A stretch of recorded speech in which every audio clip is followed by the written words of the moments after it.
Of course.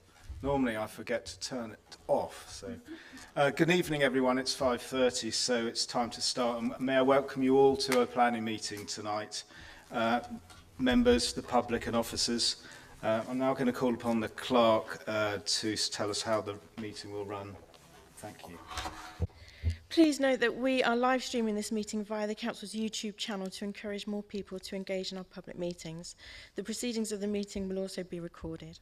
Please can I remind everyone to use their microphones when speaking and turn them off when finished. Please can attendees in person refrain from watching the live stream, as this will cause interference for our viewers. Please ensure that your mobile phones and iPads are turned to silent.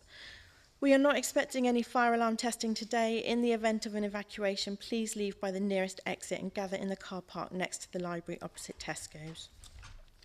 Should members of the public need to use the toilet facilities, please make yourself known to the security guard who will provide access.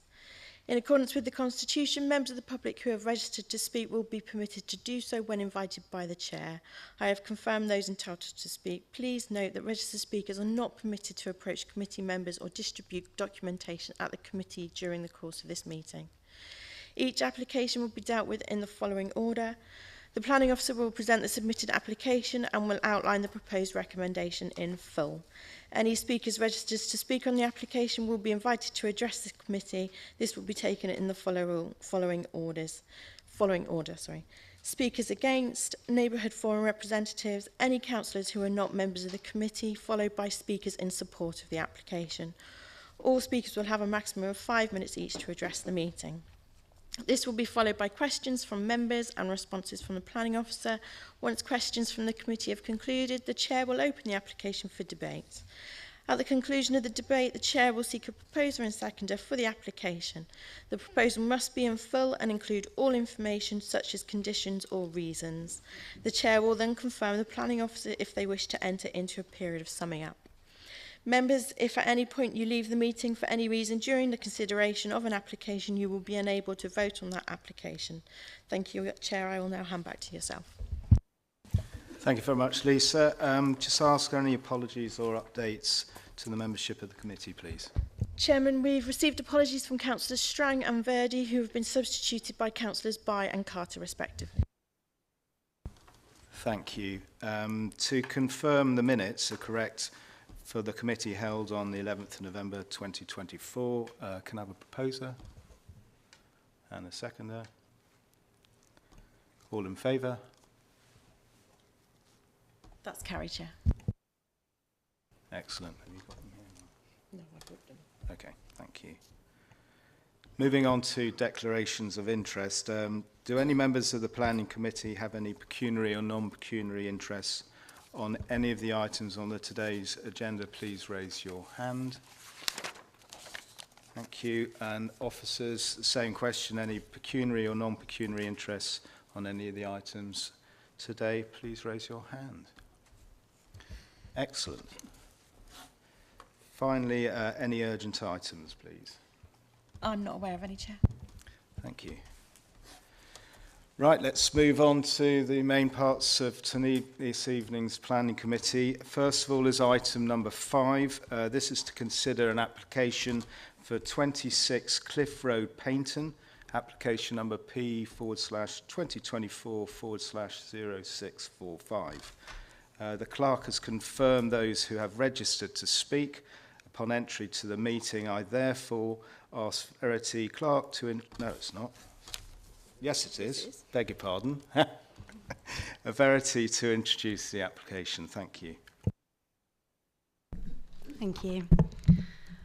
So the application site is 26 Cliff Road, which is a semi-detached property in sui generis use as a clubhouse for the Paignton Sea Anglers Association. The site also includes a garage located to the east of the building. So in terms of designations, the site is within the Roundham and Paignton Harbour Conservation Area, and within the Conservation Area Character Appraisal, the building is identified as a key building of architectural importance and part of a wider important building group. The garage is also located within the Conservation Area and again identified as a key building of architectural importance. The site's located within Flood Zone 1 and a critical drainage area. So this is an aerial photo of the site. So the property is surrounded to the north and the west by the Holocaust Memorial Garden. If I just show my little cursor, here's the main building, and then we've got the Holocaust Memorial Garden wrapping around it. And then we've got the garage structure, which sits adjacent to the Burma Star Memorial Garden. So we've got the garage structure over here, and we've got the Memorial Garden to the west of it. The semi-detached neighbouring property to the main building, so located here, is in use as flats, and the predominant surrounding uses are residential dwellings and flats. So to the west of the Holocaust Memorial Garden is the Roundham car park, which you can just see here, located in this location. So as an update to members, since the writing of the committee report, 1 additional letter of support and 5 letters of objection have been received. The letter of support is written by the applicant and makes commentary on the comments made within letters of representation received as part of the consultation period, and seeks to address some of the issues raised and highlight some of the benefits they consider to result as an outcome of the proposal. A number of matters already raised in previous comments are made within further letters of objection, and some of the comments are in response to the letter of support from the applicant. Further issues relating to the policing of the area are raised. So this plan shows the existing site layout. The property features a low wall on the front boundary with an area of concrete and a terrace at the rear set above the adjacent Holocaust Memorial Garden. The northern half of the garage building to the east of the property forms part of the application site. So the garage includes a door on the north elevation. However, given the space available, a car would not be able to turn to access the garage without going over land and grass, which is within council ownership as part of the Burma Star Memorial Garden, and therefore there is currently no car parking provision serving the property. So the plan now showing is the existing basement level. This is accessed both internally via a set of steps and externally via the rear terrace area. So the plan, which we've got on screen now, is the existing ground floor level. So this floor features a mixture of rooms serving the clubhouse, including a committee room, kitchen, games room, office, weighing room and toilets. And then this plan details the existing first floor level, which includes a lounge room with bar area and space for billiards and pool. So permission is sought for the change of use of the building to 2 flats and 1 maisonette for use as supported accommodation by the YMCA. All 3 units fall within use class C3B. So this plan details the proposed ground floor plan. The proposal will result in 2 one-bedroom flats located at ground floor level and accessed via a shared internal entrance hall. The 2 one-bedroom flats will be single occupancy and feature a bedroom, kitchen, living room and shower room. The proposal also includes one 6-bedroom maisonette, which will be occupied by 6 individuals set over the basement, ground floor and first floor, also accessed via the shared internal entrance hall. The occupiers of the maisonette will share a living room, kitchen and toilet at ground floor level, basement storage and individual ensuite bedrooms at first floor level.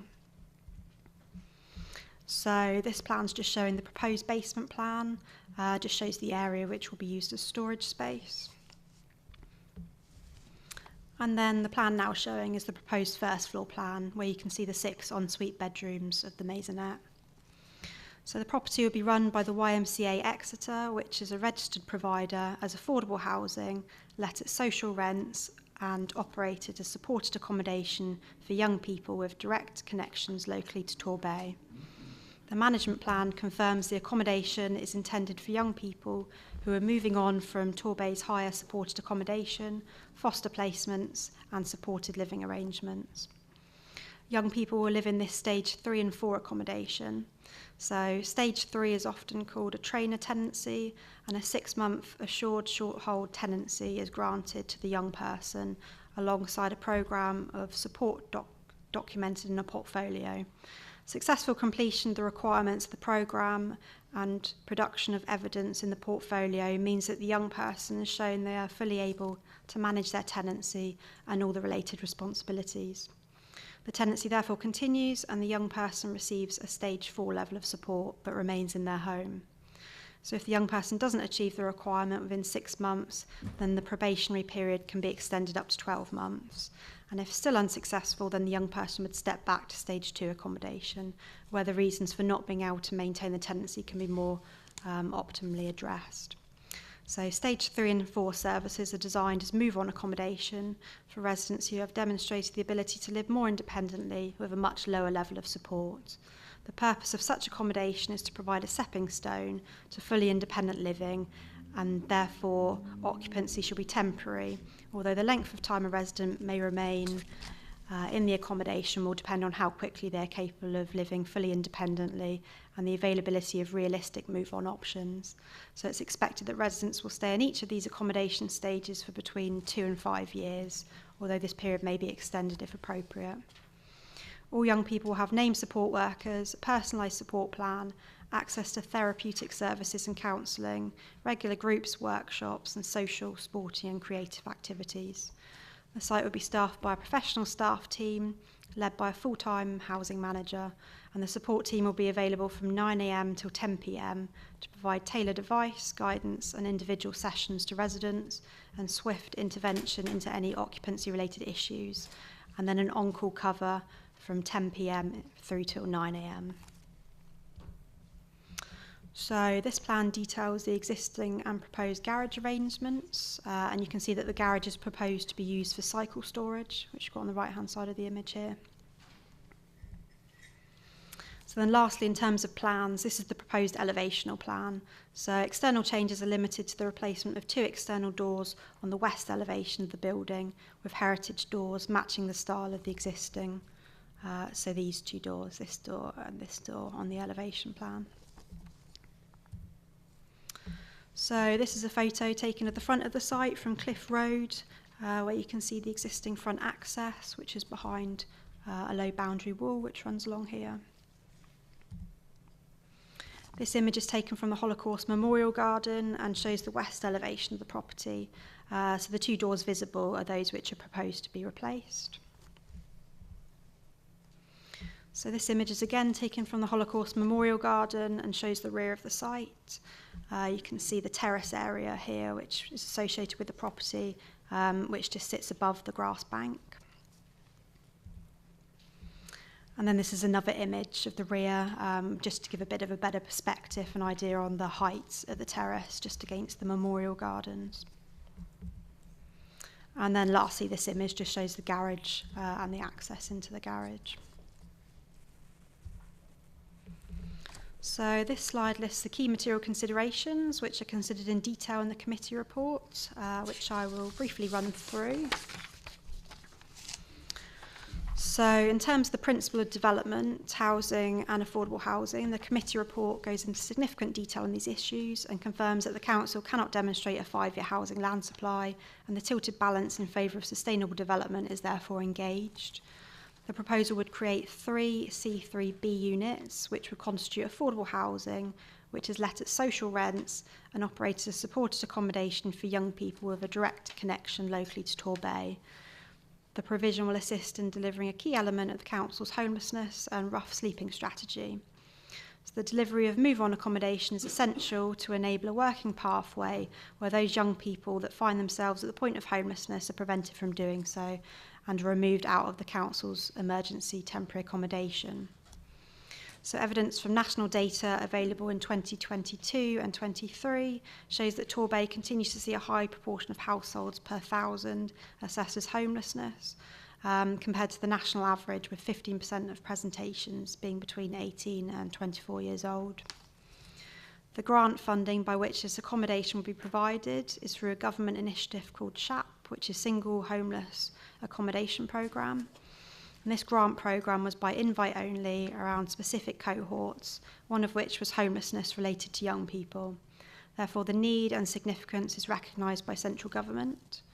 Placements at the accommodation would be undertaken in partnership with the council, enabling full control over allocations with restrictions for local residents, and it is recommended that this is secured by a planning condition, which also restricts the use specifically to the proposed YMCA operation. The management plan provides certainty around the proposed use, client group and operation of the site, and the proposed use provides an accommodation type which meets the needs of future occupiers. This accommodation type is designed as stage 3 and 4 move-on accommodation, which provides a stepping stone for residents through the 4 stages of the YMCA's pathway of supported accommodation. This move-on accommodation is specifically designed as temporary accommodation, which will directly help to close the gap between the most and the least disadvantaged people and neighbourhoods in Torbay and promote social inclusion and access to housing. The proposed use, including the day-to-day operations of the site, which will feature occupants undertaking off-site activities such as employment or education, is considered to suitably blend in with other residential uses in the area. So overall, the proposal results in the 3 C3B units of accommodation for a total of 8 individuals, with the benefits that I've just highlighted to you now.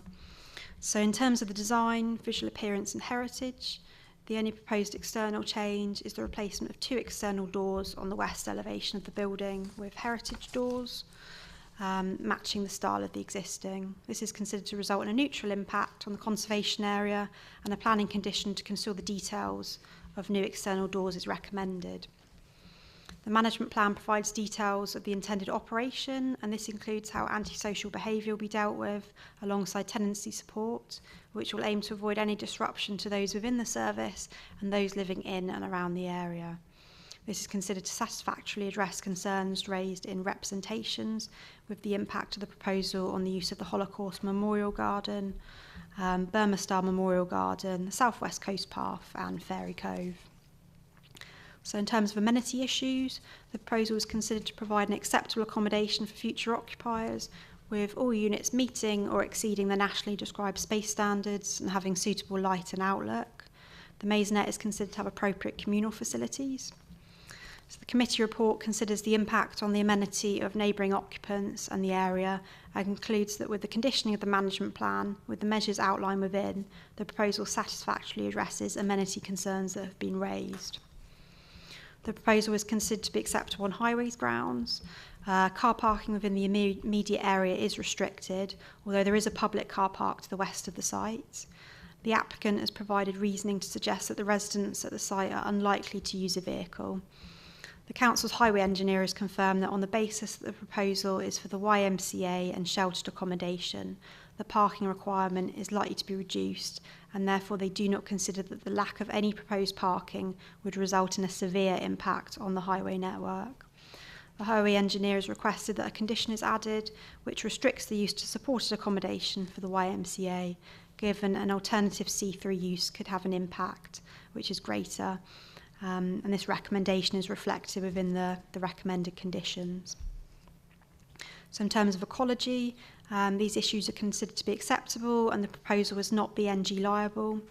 The site is within the Berryhead recreational zone of influence and the proposal would therefore constitute habitats development.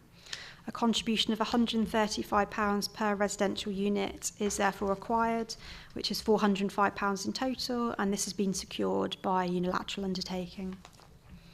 So in terms of the drainage and flood risk, the site is located within flood zone 1 and a critical drainage area, and no changes are proposed to the drainage systems.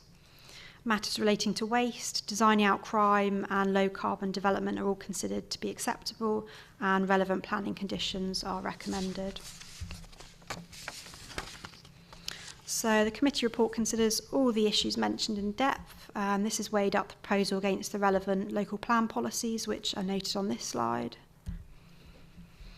The relevant neighbourhood plan policies on this slide have also been considered, in addition to the MPPF and other material considerations.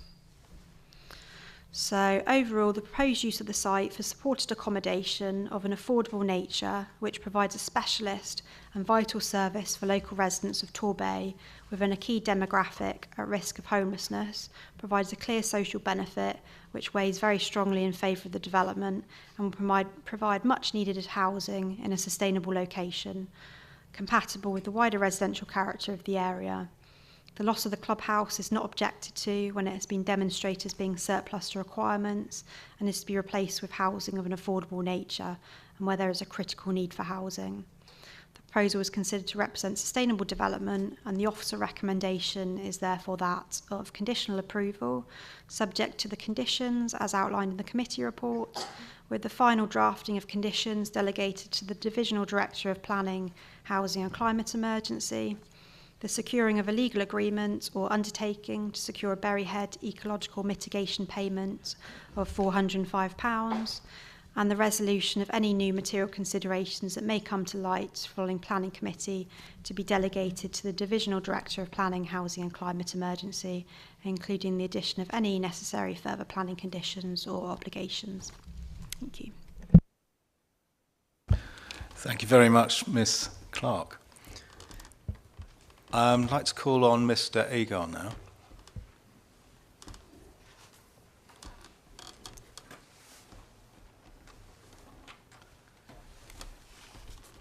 Mr. Agar, if I say you have 5 minutes to address the committee members. Just some residents' views I've got to express. Hang on, and myself. One moment, Mr. Agar. You've got 5 minutes, and when there's 1 minute to go, the clerk will let you know, so you don't run out of time. No problem. Just some residents' views of the area. I mean, is this a done deal? It's already been refused elsewhere, so, and it's, as you can see, it's been recommended for planning already, for passing. We've had possible tenants already visiting the site. We've had the developers have been engaged, all the plans and quotes for building materials done. It just seems like this is a done deal before it's even started. Next.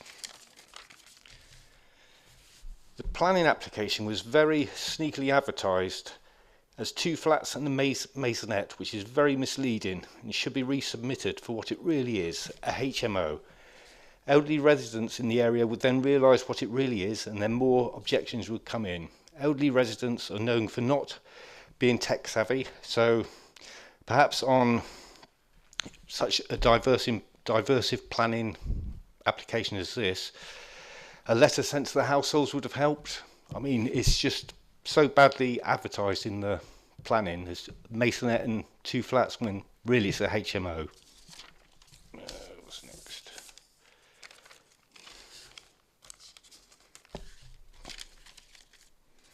And it's the lack of parking involved. Do you really believe that 10 residents and all the staff will all have bicycles? What about visitors, friends, families? Parking is next to impossible to obtain in summer, as it is. Yet, you know, the one parking, or how many parking spaces you're supposed to have for flats, apparently does not count in this instance.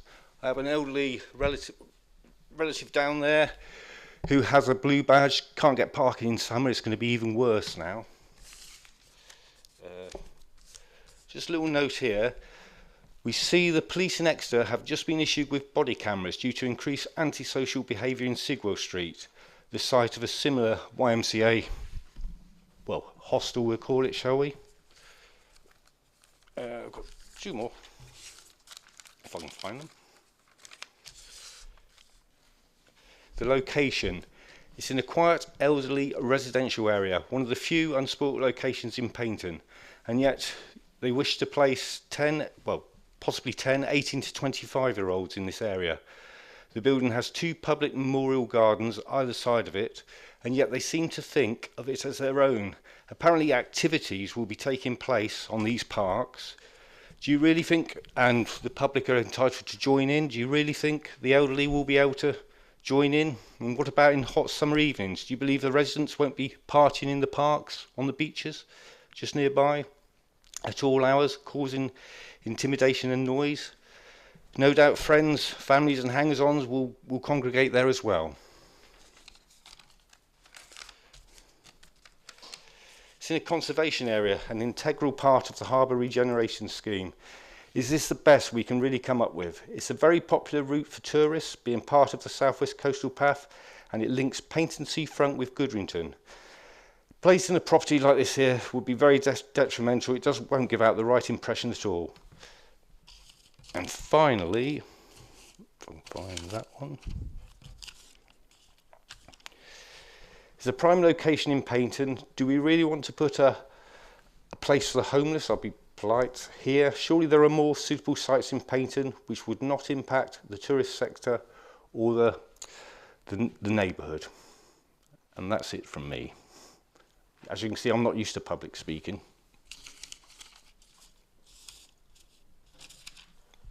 Okay. Thank you very much, Mr. Agar, for your words. Thank you.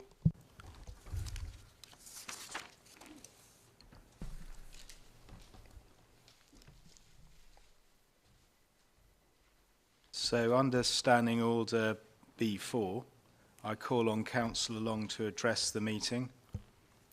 Councillor, as you know, you have a total of 5 minutes, and the clerk will remind you when you have 1 minute remaining. Thank you, Mr. Chairman, and it's been a long time since I've spoken at planning, so it's a pleasure to be with you this evening. The YMCA will be doing a presentation a bit later on, and they'll be outlining the issues facing young people in Torbay, and I would commend their presentation to you.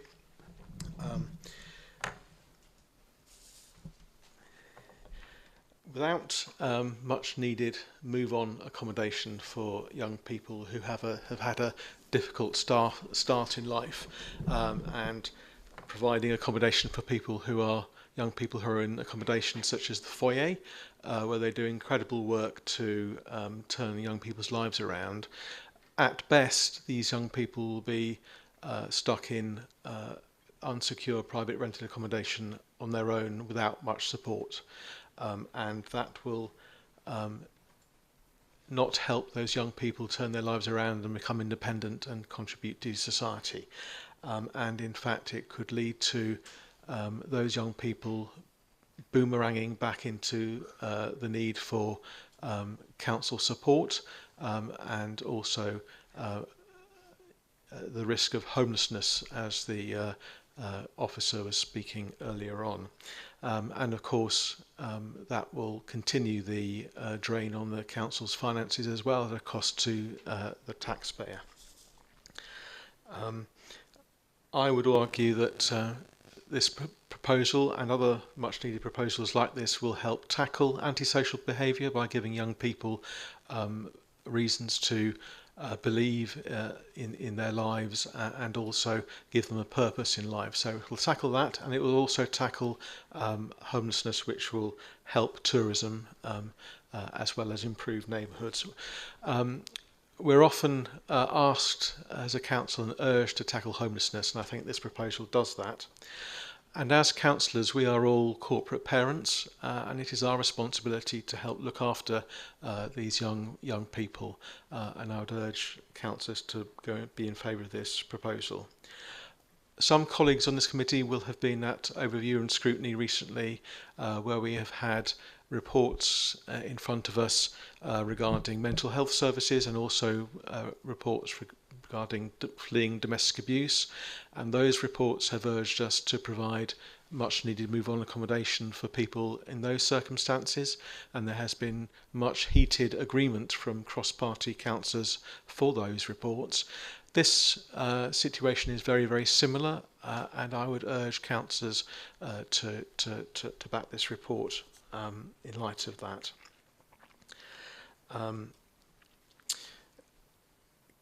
In other parts of Devon, care leavers are classed as having protected characteristics.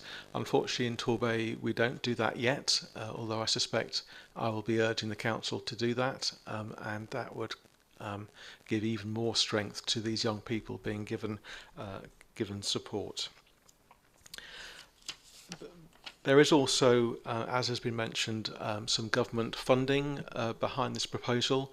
Torbay has been very lucky in and successful in obtaining investment for regeneration projects. I would like the committee to view this investment in much the same light as a good thing, and it would be an absolute tragedy for this money to have to be returned back to the government. It would be a double failing, turning money away and not improving in services for young people, which will help turn their lives around and also improve the area as well. So I would urge the committee to vote in favour. Thank you. 1 minute remaining. Thank you, Councillor Long. I'll call on Mr. Cy Johns.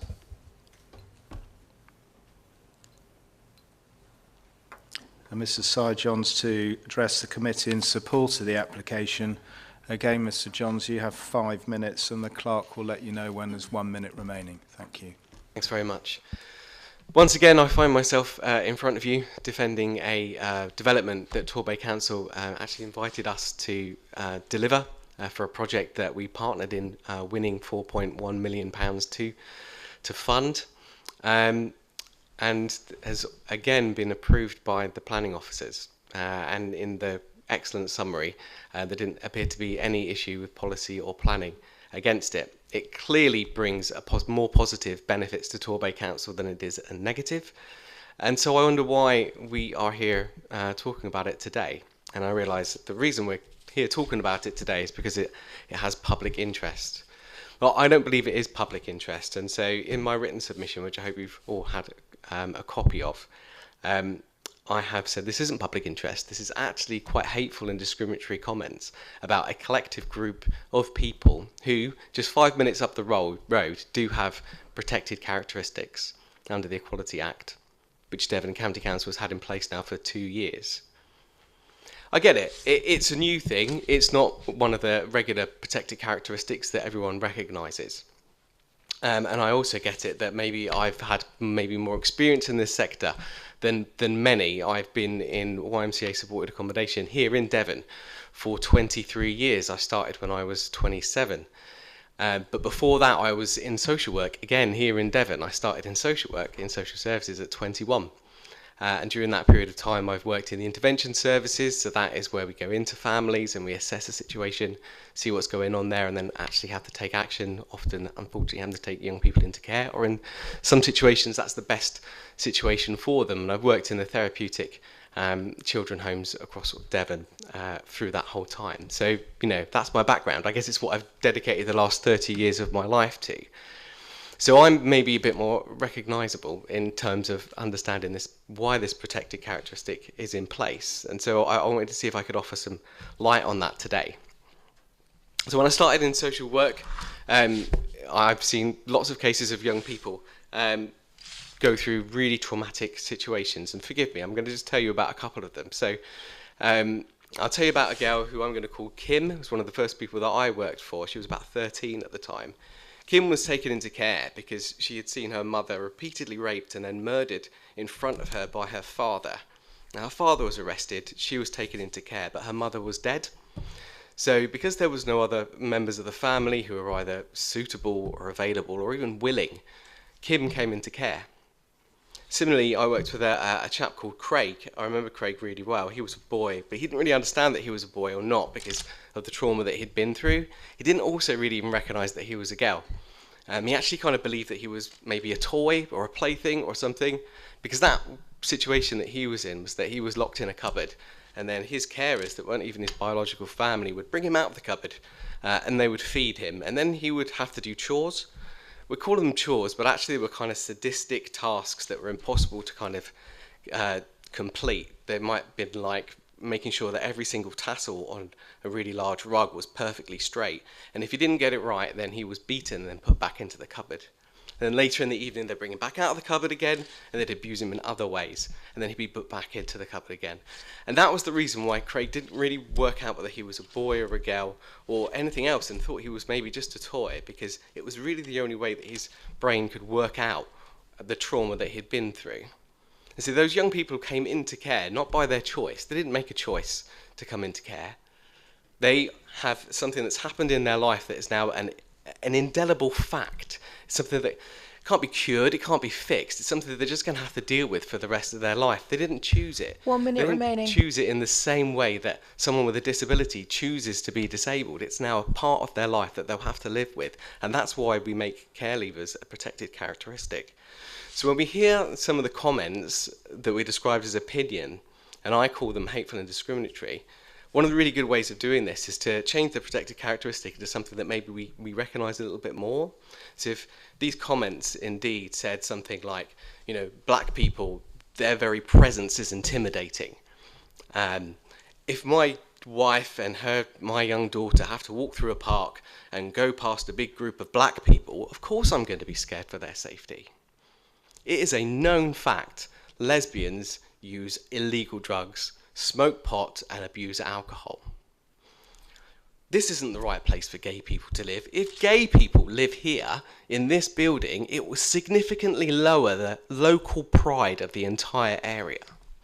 Does any of that sound acceptable to you? Sorry, Mr. Johns, it's 5 minutes is up. Thank you. Written submission.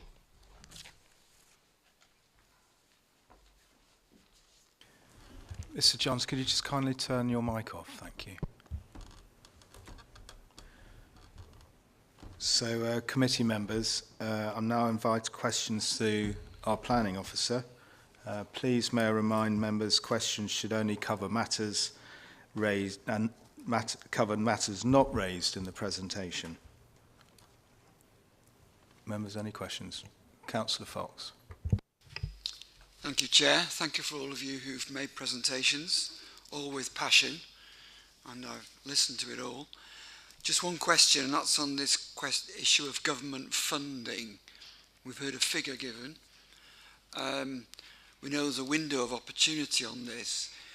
Could I be informed as to how long this window is and when does it run out, please? I believe the funding ends in March, but I do have my colleague Tara Harris, who might be able to provide a little better explanation into that.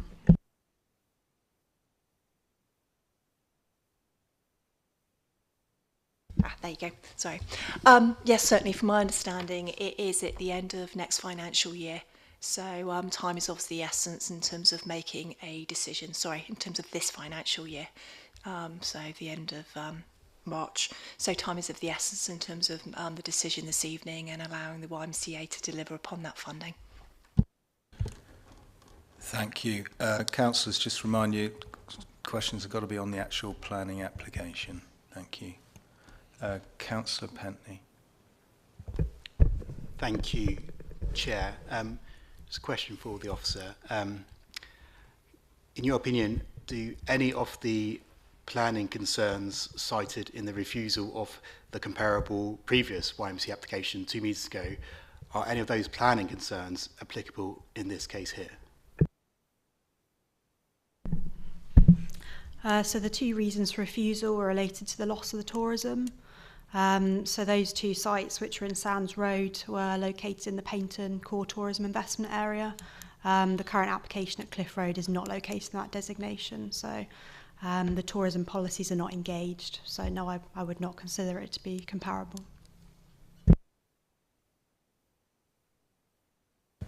Councillor Bye and then Councillor Binnings. Thank you, Mr. Chairman, and it follows on really from what we've heard from the speakers and a sort of précis of the objections on the council's website.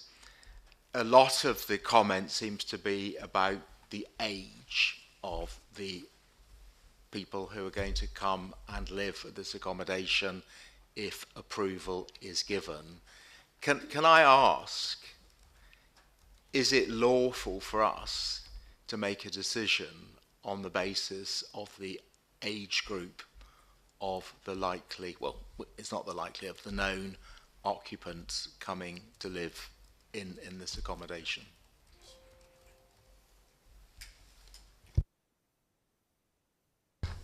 Through you, Chairman, I wouldn't say that it's an immaterial consideration, but any consideration needs to be based absolutely on evidence, not on supposition. And so normally that would may be material where there's, for example, a concentration of a particular use in a particular area. It would be unusual to be material in the case of a single application, those sorts of issues. So I wouldn't say it's immaterial, but as I said, it needs to be based upon evidence rather than supposition or assumption. And What would count as evidence? Well, it may well be from similar operations elsewhere, for example.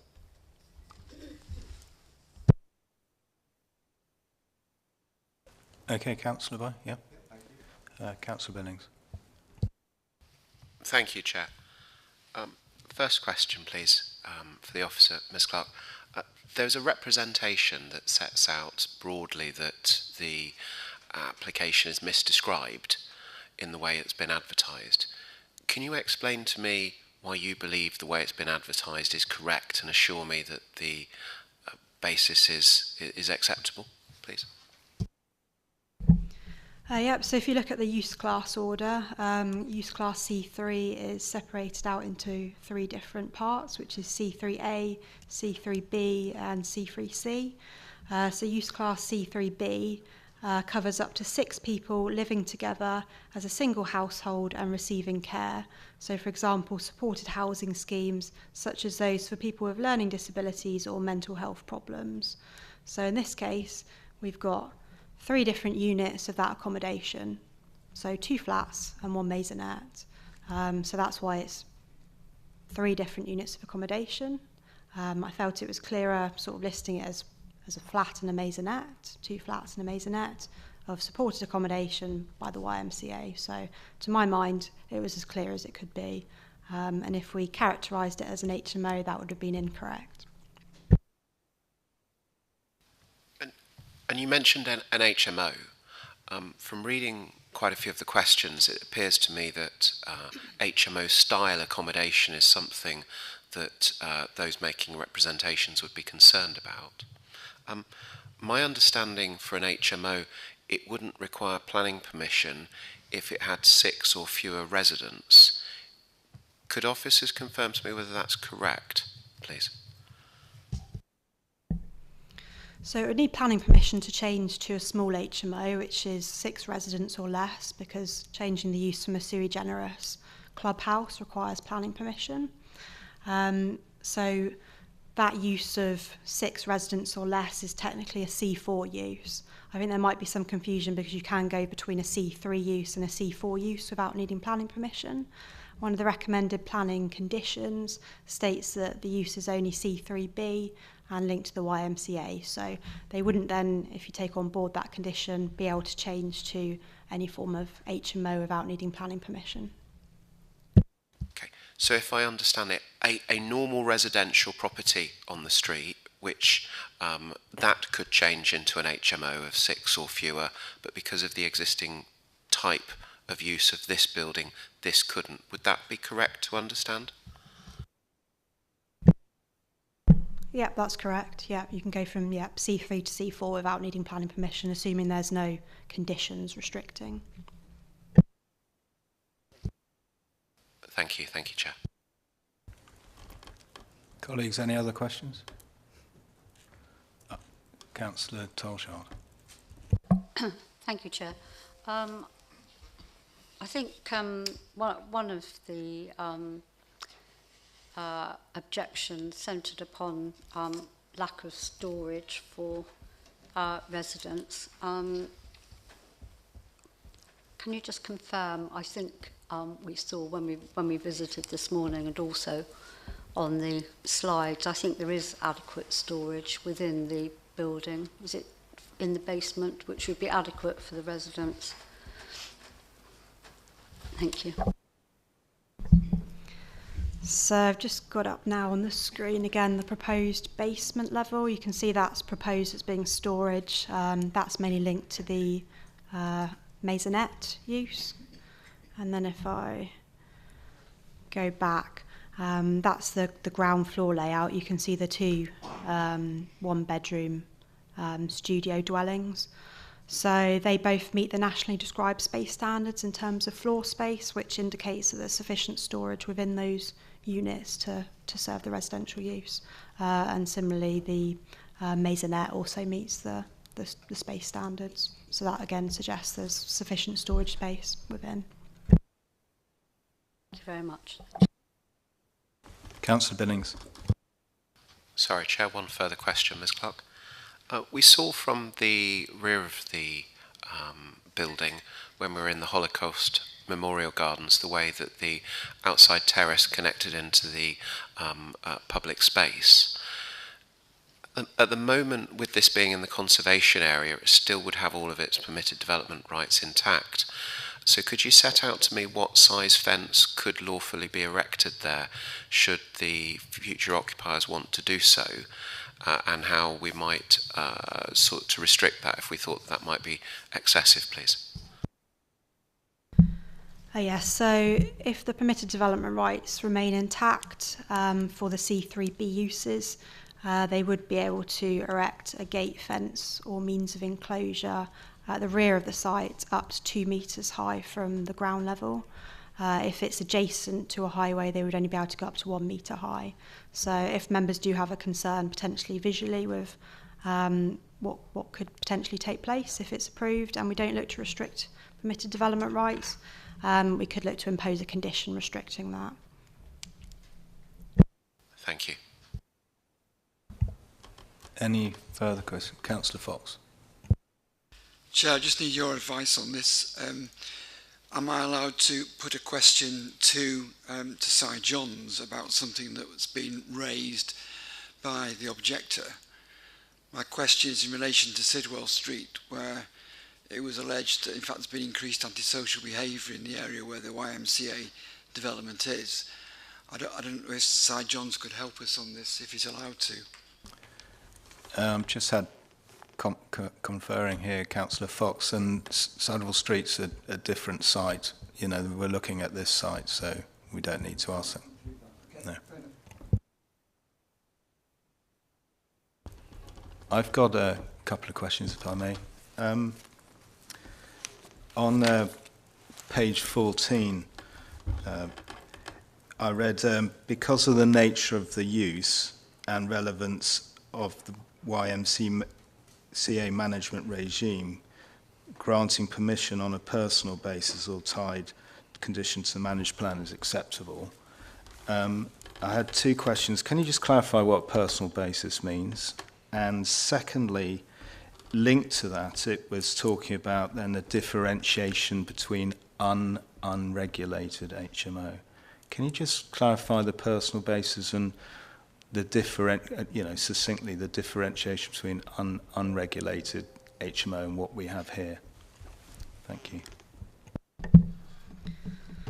So in terms of the personal basis, I think that if you then look at the planning conditions which are recommended, so if you look at condition 5 relating to use, that is the recommendation from officers. So that says that it should only be used to accommodate residents who are already resident within the administrative area of Torbay Council, should only be operated by the City of Exeter YMCA for the approved use, only to be used for the proposed purpose of providing stage 3 and 4 levels of supported accommodation as set out in the management plan.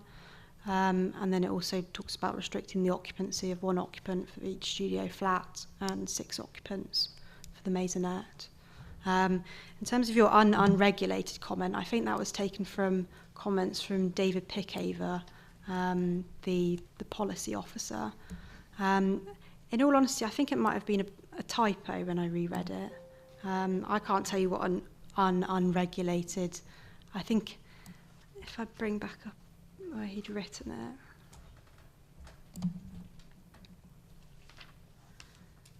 I think it was supposed to be an unregulated HMO could raise policy concerns. So I don't think there is a unregulated. That's quite difficult to say. Thank you, Ms. Clark. I was basically trying to get a feel of drawing out. You know, I've looked at the representations from the objectors, and it seems to be that there's a fear generated by a misunderstanding of actually who's going to be in the accommodation. And I think that's a difficulty for residents, isn't it? You know, to understand these differentials. To me, it's not an HMO, it's probably an HSL, which is the homes of supported living. It's completely different to an unregulated HMO, but I just wanted to clarify that, so thank you. Oh yeah, I forgot the second question. I read one of the residents in the area wrote in that at the moment it's based on stage 3 and stage 4, so the young adults would have gone through stage 2, then move on to stage 3 and 4 at this present. But they said, well, the Sands one wasn't approved, can they use it for stage 2? Now my understanding is we're going to put a condition that it has to be stage 3 and 4, but can you just confirm that? Yes, that's what I just read out to you, including that condition which said it should only be used for the purposes of providing stage 3 and 4 levels of supported accommodation, as set out in the management plan referred to in condition 6. So that again is condition 5 of the recommendations. Thank you. Members, have we got any further questions? So I'll just open up now for debate between yourselves.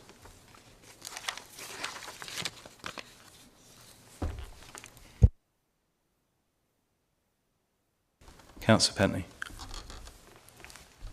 Thank you. I mean, just for the purpose of kicking the debate off, I haven't heard anything so far at all that would be a grounds in planning policy for us not to approve this. If I've overlooked something, I appreciate I wasn't able to make the site visit earlier.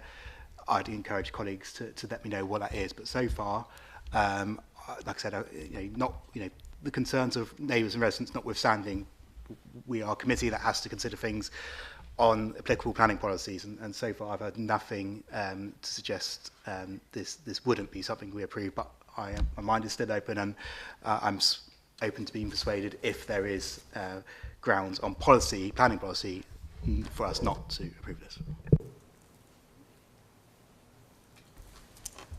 Councillor Billings. That, Councillor Pentley, is the way I would understand the situation similarly. I speak as someone that seconded the refusal of the application previously on Sands Road, which was in the core tourism investment area.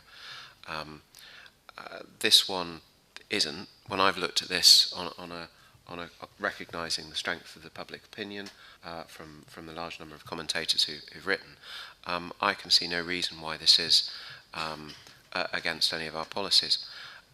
What I would also say is, I think, if I may, as a council, there's possibly more work that, given that this facility's clearly come out of a funding bid that we've been engaged in the first instance, there's possibly more work that needs to happen to explain to our communities what this premises is, in light of some of the representations, and in particular also what it's not, because I can understand why people might be concerned, and with the sort of we're all very protective of our properties and our places where we live, but I think the office has gone to great lengths, particularly with the management plan, and working with this particular operator to put in place safeguards to provide something that I don't personally think would have the consequences that are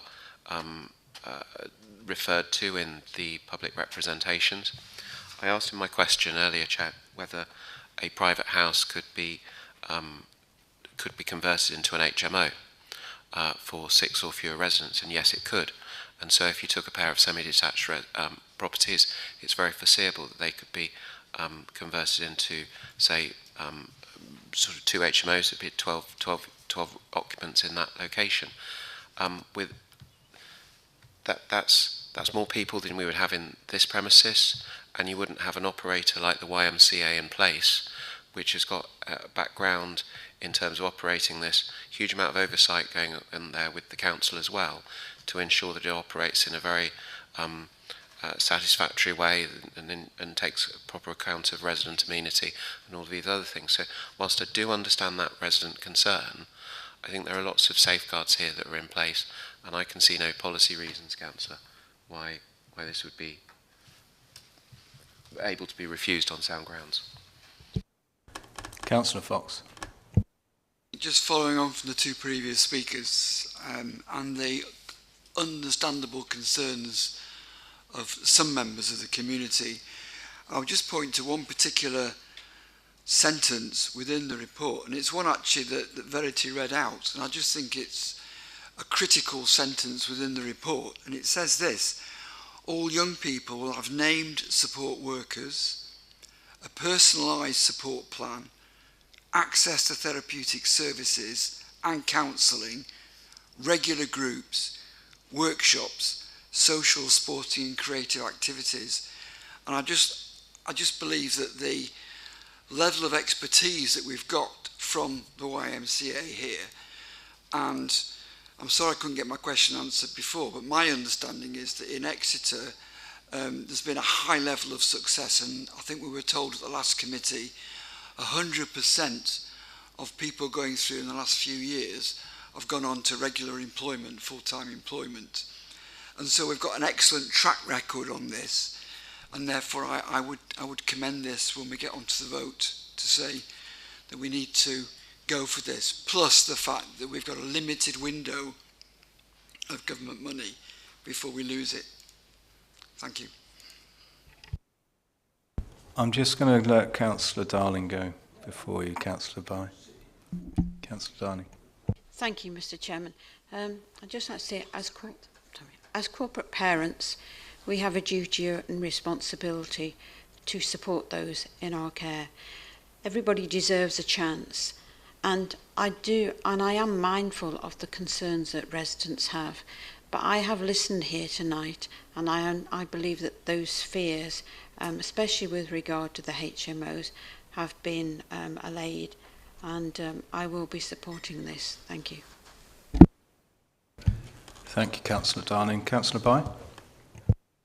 Thank you very much, Mr. Chairman, and I very much hope that we can all vote for this evening on the basis of the discussion of it being an HMO. The conditions are there in place to make sure it doesn't become an HMO.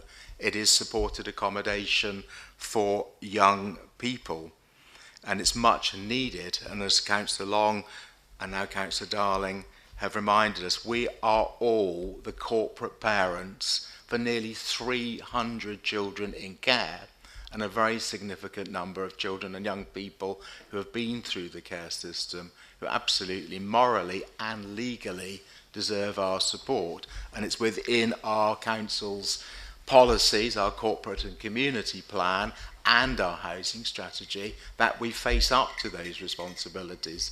And this project, this application, absolutely will meet that requirement. So I hope it can be supported by members.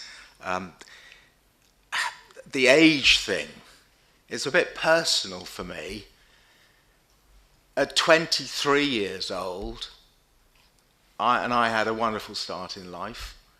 I bought a flat in Kingswood Court in Cleveland Road, very, very close to where this accommodation is. Councillor Paignton's late mum used to come to committee meetings in my flat.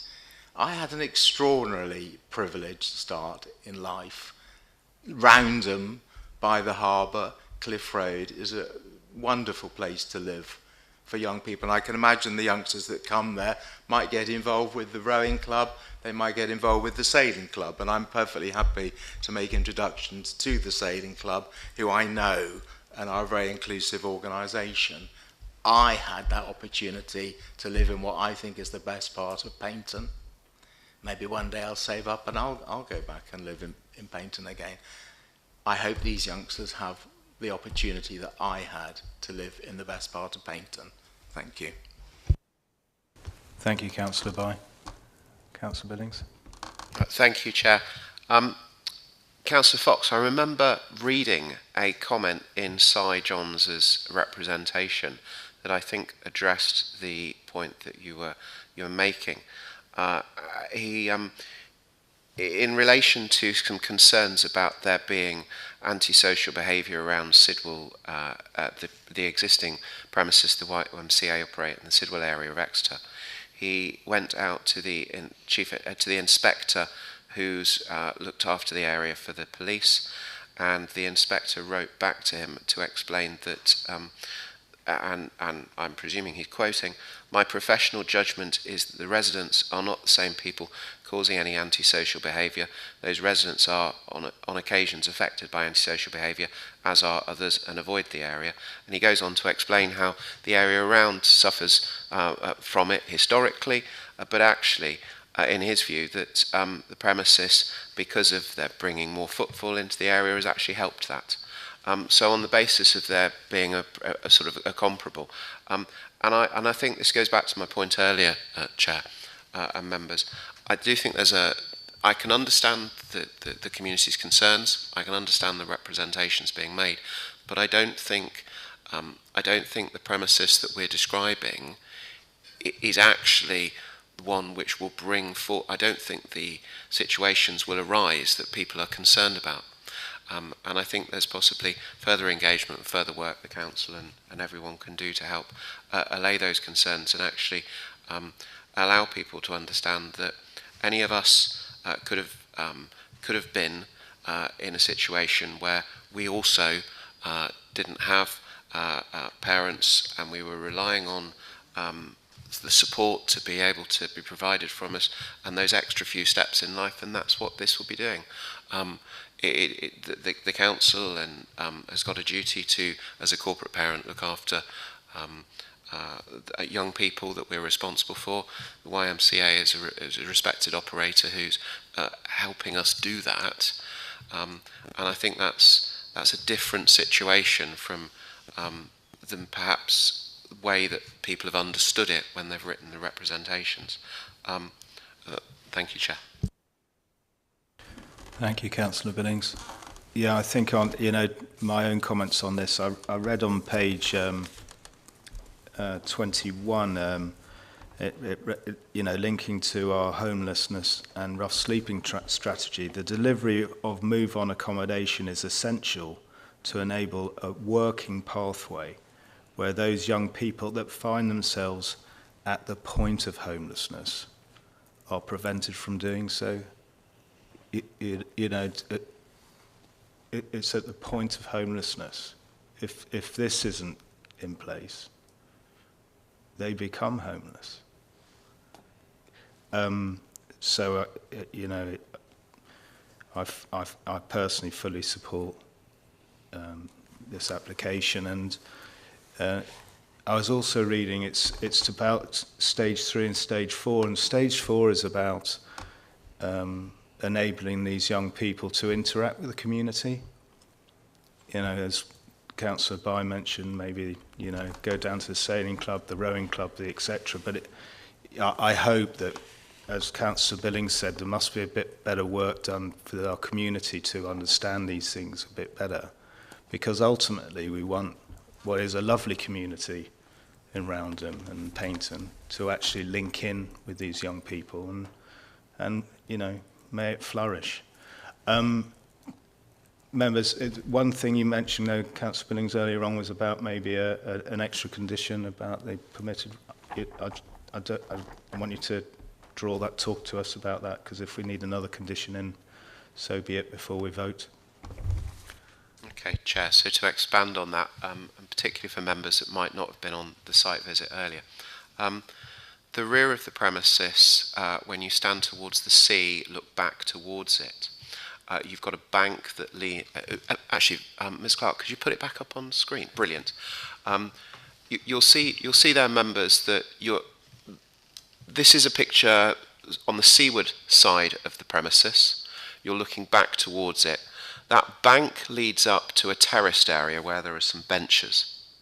The benches and that terraced area is within the red line site boundary area. I understand them to be within the area of the premises. The bank either is just outside or just within. And if the operator or residents in the future were to erect a fence, from the officer we could understand that the fence could lawfully be 2 metres tall.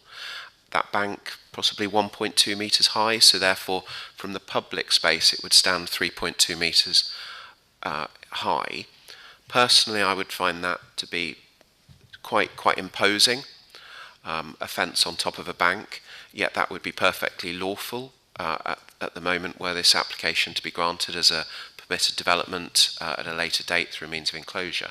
And I would suggest, members, we're all speaking favourably about this, but I would hope that we would be minded to put an extra condition in to any approval to remove permitted development rights. That would personally be my view, to ensure that at a later date, if an operator or the residents wanted to put a fence, that would then need permission of its own accord. Thank you, Chair. That's my thoughts anyway.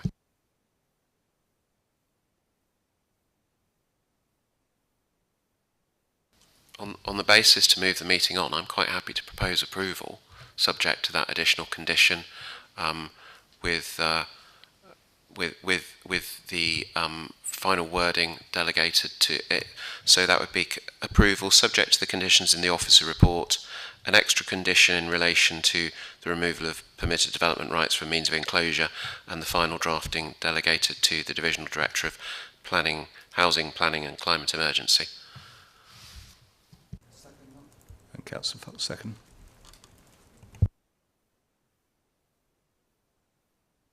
Well, members, go to the vote on that. All those in favour? Unanimous, Chair. Thank you, everyone, for looking at that in depth. And we will move on to the next item. We'll take a 5-minute adjournment just before it, though. Thank you.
Oh, it's that button.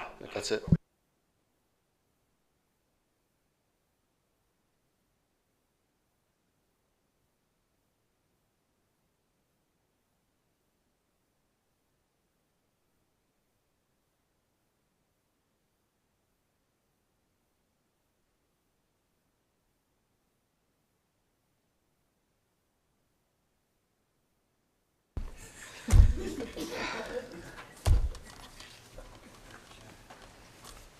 Now everybody's seeing me laugh on the, live. Right, we will call the committee back to order. Moving on now to item number 6. Now this is to consider an application for 44 Fore Street, Torquay, application number P/2024/0645. The clerk has confirmed those who have registered to speak upon entry to the meeting. Will therefore ask Sean Davies to introduce the application. Thank you. Thank you, Chair. The proposal is for extension and reconfiguration of mixed-use residential commercial building to 6 apartments, existing commercial space to be retained. The proposal would add a new pitched roof and dormers to the front elevation of the building facing Fore Street. The existing 3-storey extension would be demolished. Rear 3-storey extension would be demolished and replaced with a new deeper 4-storey extension, including another pitched roof to tie in with the proposed pitched roof over the front elevation of the building. At the rear of the site, an existing historic limestone boundary wall would be left in place. The verge itself behind the boundary wall would be built upon with ground levels lowered to provide 2 new parking spaces, as well as a communal bin store and a bat roost to provide an occasional night roost for a lesser horseshoe bat, which is currently used in the basement of the property for this purpose. The building would need to be substantially remodelled internally to comply with building regulations, and externally the ground level of the existing rear garden would be altered as a result of this. The proposal would retain the existing ground floor retail unit onto Fore Street and would create 6 flats, with 3 being 2-bedroom flats over the front portion of the building at 1st and 2nd and 3rd floor, i.e. the roof space levels. 3 1-bedroom flats would be created in the replaced rear extension at ground 1st and 2nd floors. So on this slide you can see the site edged in red, the pedestrianised section of Fore Street, St Dominic's Close behind the site, and a collection of religious buildings here. This is an aerial view of the site, and again the site's here.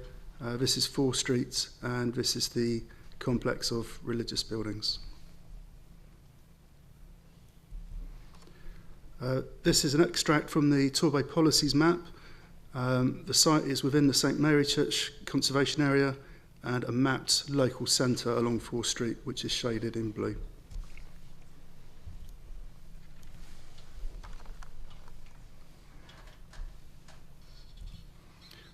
This is an extract from the St Mary Church conservation area appraisal. The building shaded in green is the Grade 1 listed Roman Church of Our Lady Help of Christians in St Denis, a Roman Catholic church, presbytery, convent and school buildings built between 1865 and 1881. The building shaded in blue is the Grade 2 listed presbytery in Margaret Clitheroe House, originally an orphanage, then a convent, now a residential home for the elderly, although I understand that Margaret Clitheroe House is currently empty.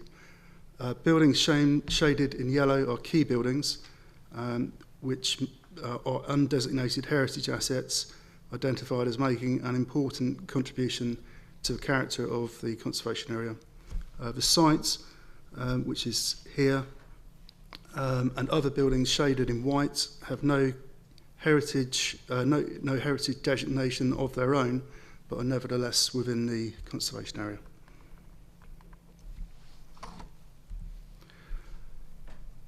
These are photos taken from along Fore Street. The site is the cream building with the flat roof and the railings. So here and here.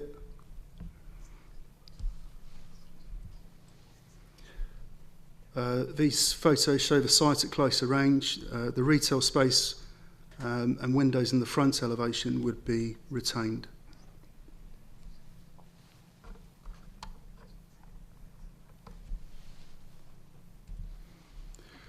This shows the back of the existing building taken from inside the garden. A lesser horseshoe bat is currently using the window aperture on the bottom left to enter and leave the building, and is using it as an occasional night roost. Clearly this part of the building is in some disrepair. These slides show these photos show the lower section of the rear extension and a dilapidated lean-to store and toilet. There's a toilet there and a store next to it. These photos are taken from St Dominic's Close, walking to the southeast. As you can see, the existing limestone wall to the property on the left, so this one, has been rendered over and a garage introduced. The property to the right, number 42, also has a modern rear extension and parking area. The property on the corner, number 40, is in the process of being converted into residential accommodation.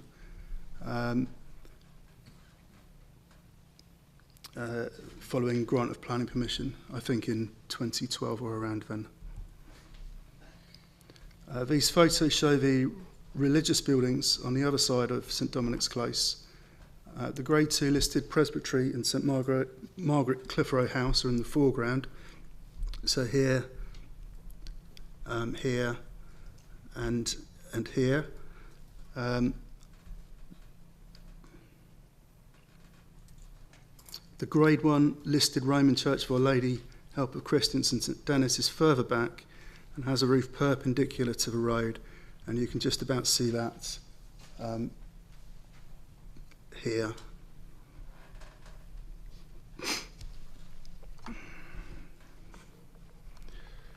The proposed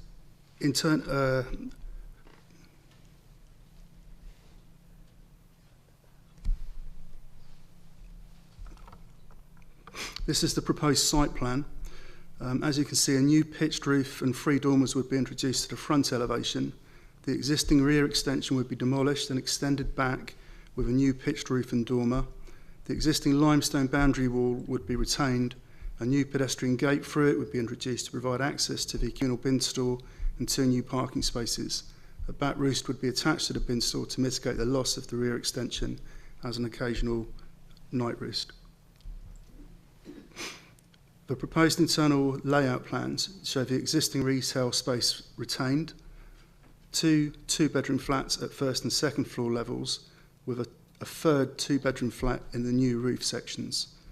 The new rear extension would accommodate 3 one-bedroom flats at ground first and second floor levels. The 1-bedroom flats at first and second floor levels would have inset balconies with privacy screens to prevent overlooking to number 42. A communal bike store is also shown at ground floor level, along with the aforementioned parking area, bin store and bat roost.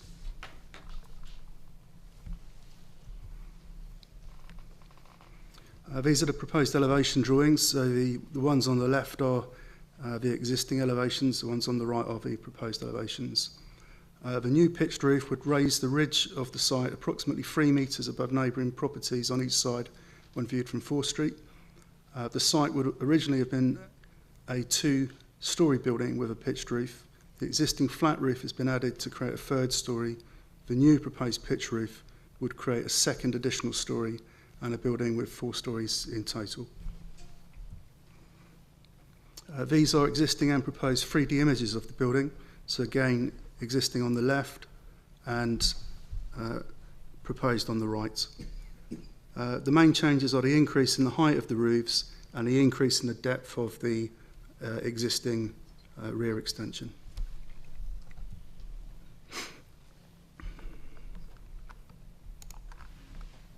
These are CAD extracts showing the site viewed from either side. The applicant has produced these to demonstrate that the proposed pitched roof and dormers in the front elevation would not be readily visible from in front of the buildings to either side due to the angles involved.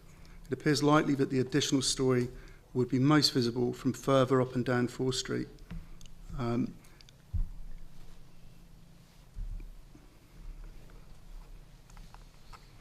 vis-à-vis key issues involved with the case. As regards principle of development housing and affordable housing, we think the proposal is unacceptable as while the council cannot demonstrate a 3-year housing supply and the proposal provides new housing, it is considered to be contrary to policies DE1, DE4, SS10 and HE1 of the Torbay local plan and policy TH8 of the Torquay neighbourhood plan. As regards visual impacts, we think the proposal is overdevelopment and is unacceptable due to the increase in roof height to the front elevation and creation of a second additional storey, with the new ridge being 3 metres above prevailing roof heights either side.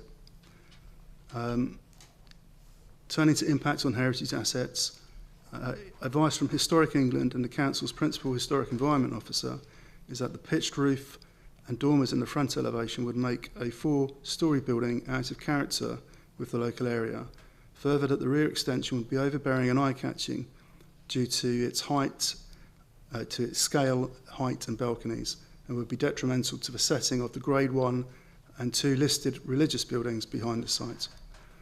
Officers have carefully considered the public benefits associated with the proposals, but do not consider that these are sufficient to outweigh the less than substantial harm that has been identified. We consider that the proposal is acceptable in relation to other issues. In terms of amenity, no significant neighbour impacts have been identified. Highways and movement, 2 spaces, we consider that 2 spaces is acceptable here given the sustainable location of the site. These spaces would be approximately 4.8 metres long. Spaces accessed directly from a highway should normally be 5.5 metres long, but given the site's location near to the end of a quiet cul-de-sac, this is seen as being acceptable here.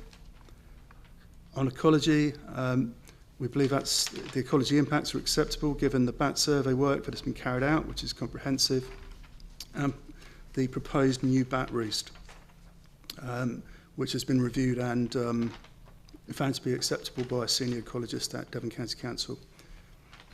On trees and hedgerows, the Council's arboriculture officers advised that the existing self-seeded sycamore trees in the verge should be replaced with ornamental pear trees. Flood risk and development, the site is in flood zone 1 and has been a drainage solution has been identified, reviewed and found to be acceptable by the Council's drainage engineer. In terms of low carbon development, the development would incorporate double glazed windows and would bring the building up to a modern standard. These are the relevant plans that we've identified in the Torbay local plan and Torquay neighbourhood plan.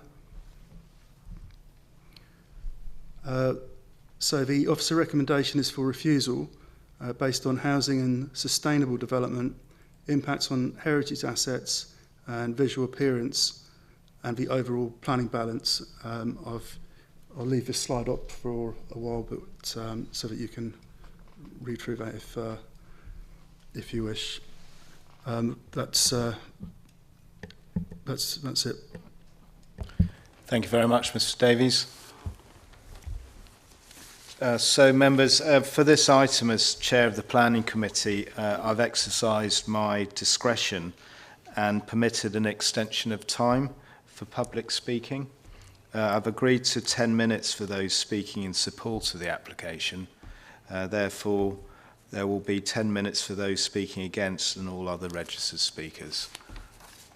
I'm going to call on Mr. Alan Griffith, beg your pardon, to address the committee against the application.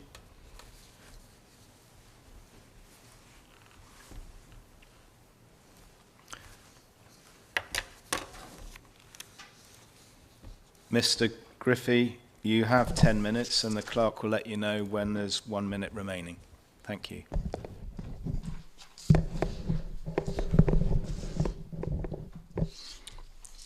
Good evening, Chair and members of this planning committee. Thank you for allowing me to address you on this matter. The community around Fore Street, St Mary Church, has long been established with successful independent shops. You'll rarely find an empty shop premises here. Thriving voluntary groups providing floral and craft embellishments are also there.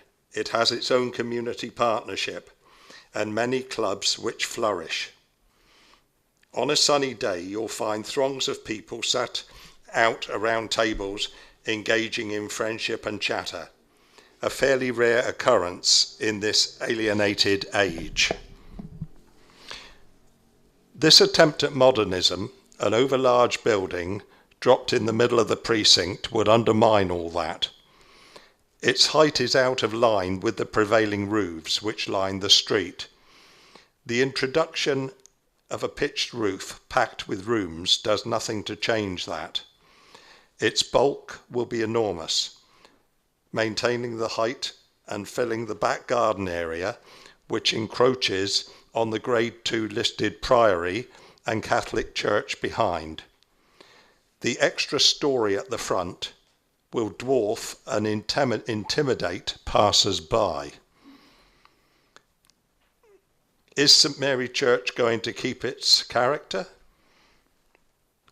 The extra car parking facilities which this development will require is not provided for and will no doubt find its way to nearby, and the traffic will no doubt find its way to nearby St Margaret's Road, making it harder for visiting shoppers to reach the shops.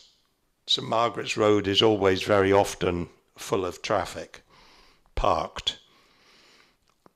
Already the most imposing building in the street, an extra story will take its roof line to 4 stories, making Timekeepers, which is the name of the shop that's there at the moment, a mini high-rise in an attractive precinct. St Mary Church, Fore Street and precinct is the envy and model of nearly every group of shops in the Bay. It's a community, not just a shopping area. Now that the high street is changing, it could be the social model for town centres to come.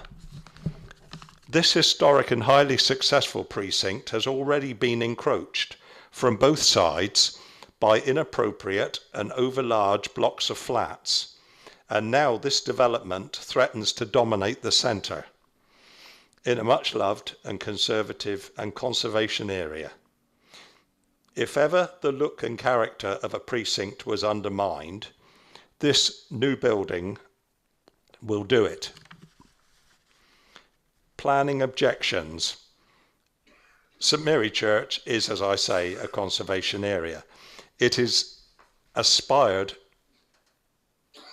aspiration of the St Mary Church section of the Torquay neighbourhood plan that to maintain the appearance and character of the area, planning decisions should comply with the overall style, height and bulk, comparable with the 3 conservation areas which govern this district.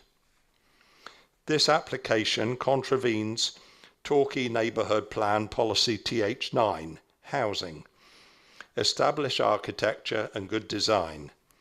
The Good Design Principle and compliance requirements stated in TS4 shall apply to all proposed housing developments.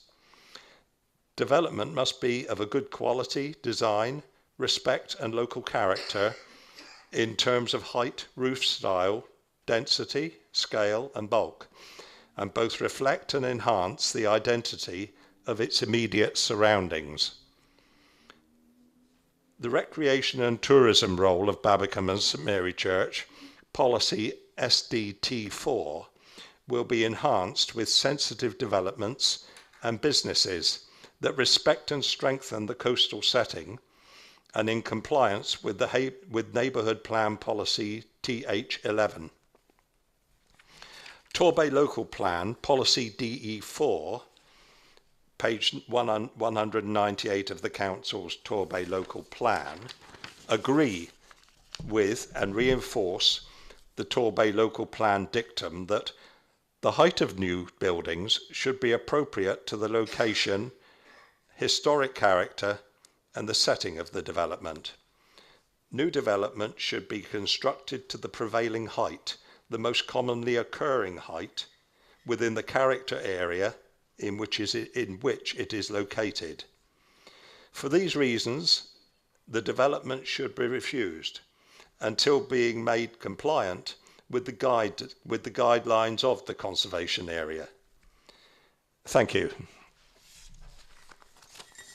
Thank you very much.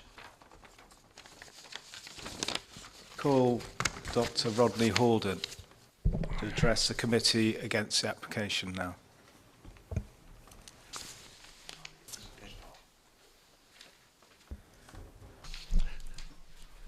Dr. Halder, you have 10 minutes and the clerk will let you know. I'm sure you won't need that, but our clerk will let you know when 1 minute remains. Thank you. Thank you, Chair. This statement has been reviewed and approved by the steering group of the Torquay Neighbourhood Forum. We regard this application as being very difficult to decide, and the case officer has clearly worked hard to provide a balanced assessment of the pros and cons. The steering group has been equally challenged, as you will have seen from our consultee response, and the associated checklist, which I asked to be circulated to you, and it shows both green and red compliance assessments. The checklist was on the portal with our response, but I thought it would be helpful for you to see it again. There are 4 key factors relating to this application. On the positive side, there is a provision of housing and the retention and improvement of retail space in the St Mary Church precinct, an important economic area. On the negative side, there is the impact on the St Mary Church conservation area and neighbouring listed buildings, and very limited provision of parking. Torquay and Torbay as a whole are not delivering the required level of housing, and the government is setting even more challenging targets. Unfortunately, the targets are based on delivery rather than consents, but we foresee this proposal as being delivered on a timely basis, so it would be a small but positive contribution to the housing shortfall. The Torquay Neighbourhood Plan includes a community aspiration for the refurbishment of shopping and retail areas. Consequently, the retention and refurbishment of the retail space of the former timekeepers is supported by the Forum. Some steering group members are concerned about the impact on the St Mary Church conservation area of the height and bulk of the proposal. When viewed from the precinct, it will not be a major difference, but from St Dominic's Close, it will be considerably more evident. The current building is obscured from the road by a high wall, which will be retained, but the increased height of the building will become very visible above the wall. Although the impact on the Catholic Church and the Margaret Clitheroe House is low, there is a greater impact on the wider St Mary Church conservation area. The conservation area appraisal notes the groups of similarly styled buildings in various locations within the conservation area. We consider this proposal made the timekeepers building stand out more relative to its neighbours, and this had the potential for harm. We now note the response from Historic England, which appeared on the portal subsequent to our response, indicating the building of this scale would cause harm and set a precedent for other development. Provision of only 2 parking spaces does not meet the requirements of Local Plan Appendix F, although this is mitigated to some extent by the proximity of shops and a relatively frequent bus service. Parking in St Dominic's Close and St Margaret's Road is time limited, so this does not provide for residential use or use by the tenant of the retail space. Overall, the case is finely balanced, but we are swayed by the assessments from the Conservation Officer and Historic England and, as indicated in our consultee response, our concerns could be overcome with a more modest development. In conclusion, after much consideration, the Forum agrees with the case officer's recommendation for refusal. Thank you. Thank you, Dr. Halder. I now call on Mr. Chris Kenny to address the committee in support of the application.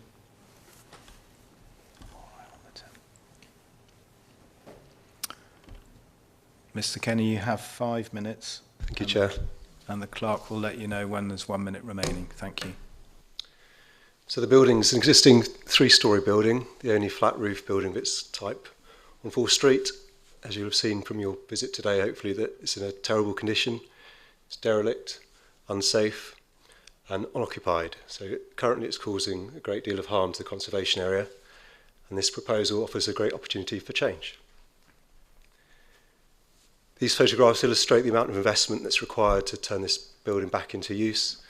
So at the back, lintels are all cracking, it's literally falling down internally. The floor joists are all collapsing. So it needs significant investment to make it work. Currently there's 5 units, existing residential units in the building.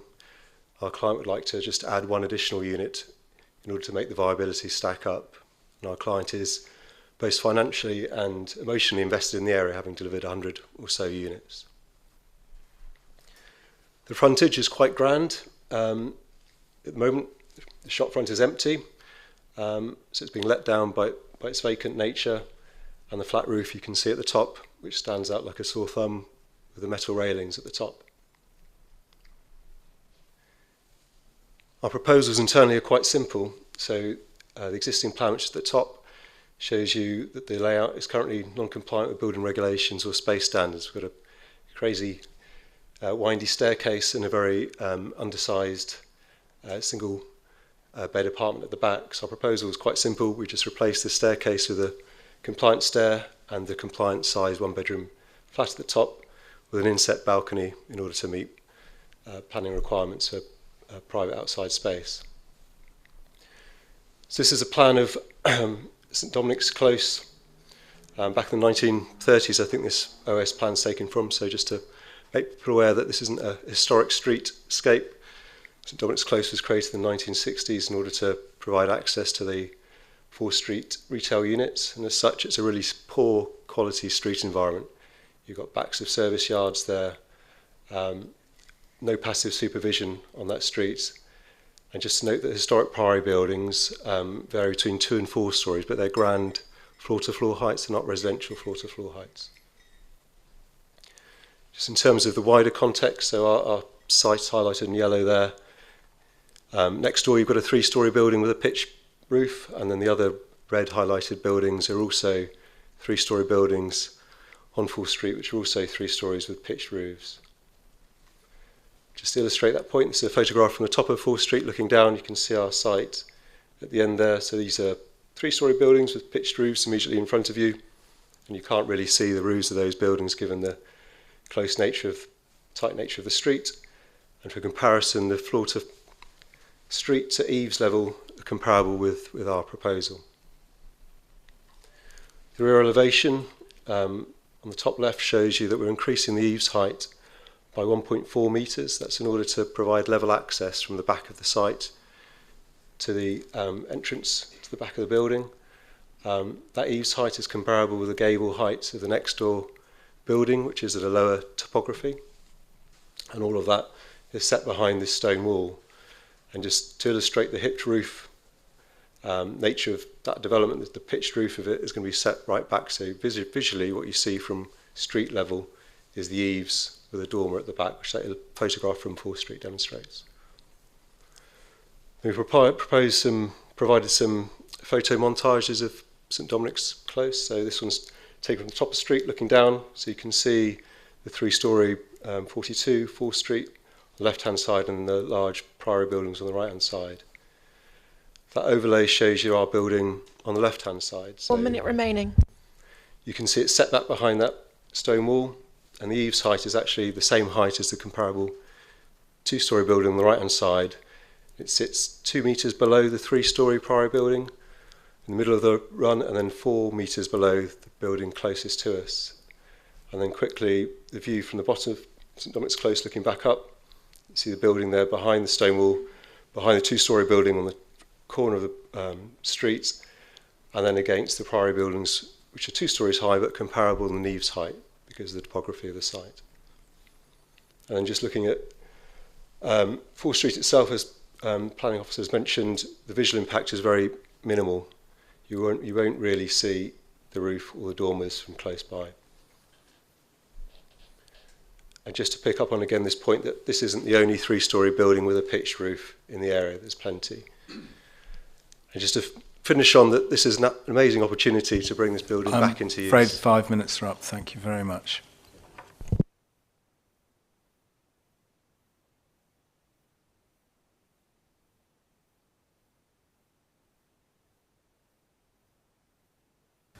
Mr. Hannaford, call you to address the committee.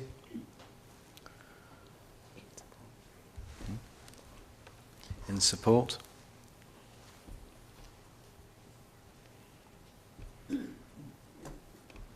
And you have 5 minutes, Mr. Hannaford, and clerk will let you know when 1 minute to go.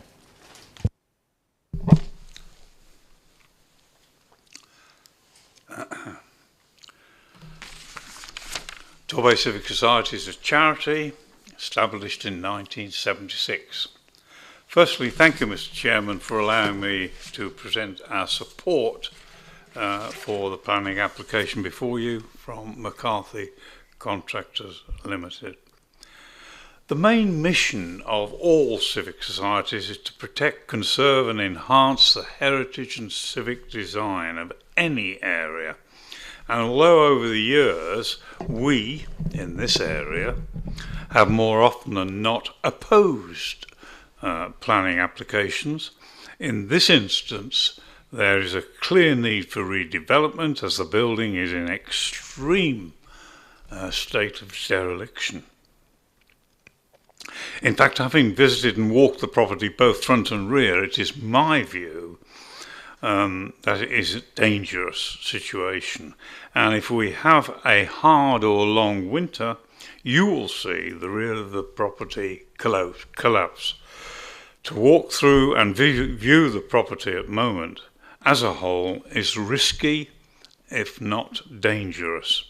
Having been chairman of St Mary Church Traders and Hoteliers Association for 10 years, I know the area pretty well and can recall the old butcher's shop opposite this building suffering a similar fate when it was left derelict for too many years.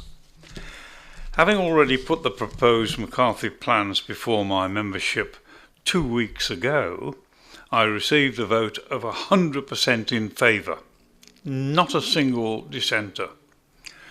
When rebuilt, the double-fronted shop will get its retail bit back and it will be restored to its historic look as far as the public can see at the front.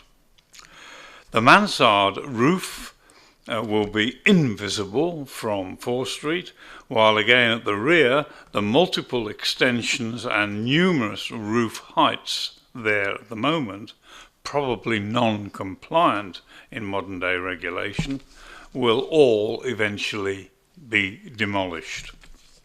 The rear building is at great risk as it is already parting company with the main structure and certainly will have to be rebuilt whatever happens. I say it will probably fall down of its own volition if not addressed quite soon. The McCarthy family have been builders in our area for many decades, and our society have only recently awarded them one of our valued merit certificates. And we've only given a dozen in 10 years, so that they are valued, believe me, for the excellent quality and the finish of the new homes they constructed at Teignmouth Road on the site of what was a very unloved industrial building, the old dairy, which many of you will know. So on behalf of the society, and I'm sorry the neighbourhood people have gone the other way, I am therefore pleased to fully support Messrs McCarthy's proposed planning application to you and would recommend that it has an immediate start. Thank you. Thank you very much, Mr. Hanford.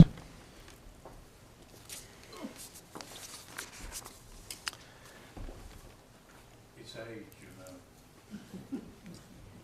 know. Not yet. Committee members, I will now invite questions to the planning officer Please, may I remind members, questions should only cover matters not raised in the presentation. Thank you.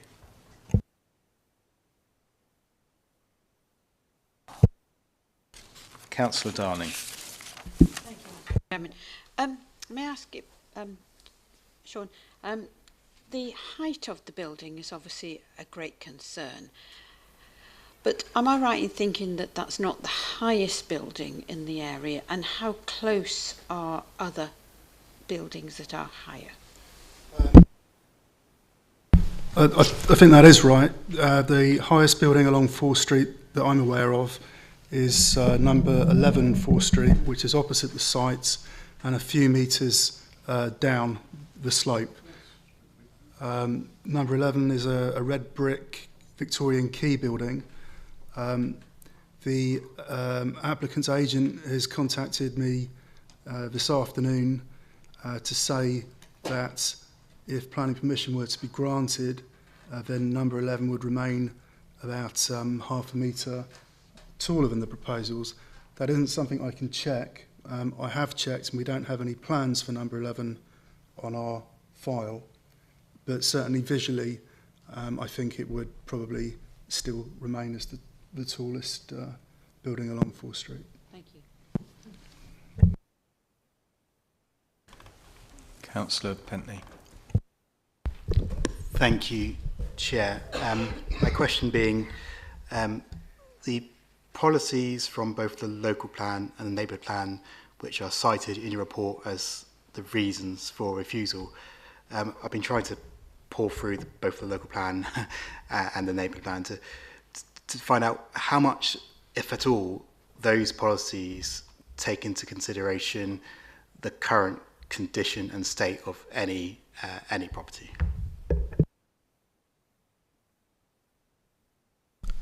So I'm just going to get my copy.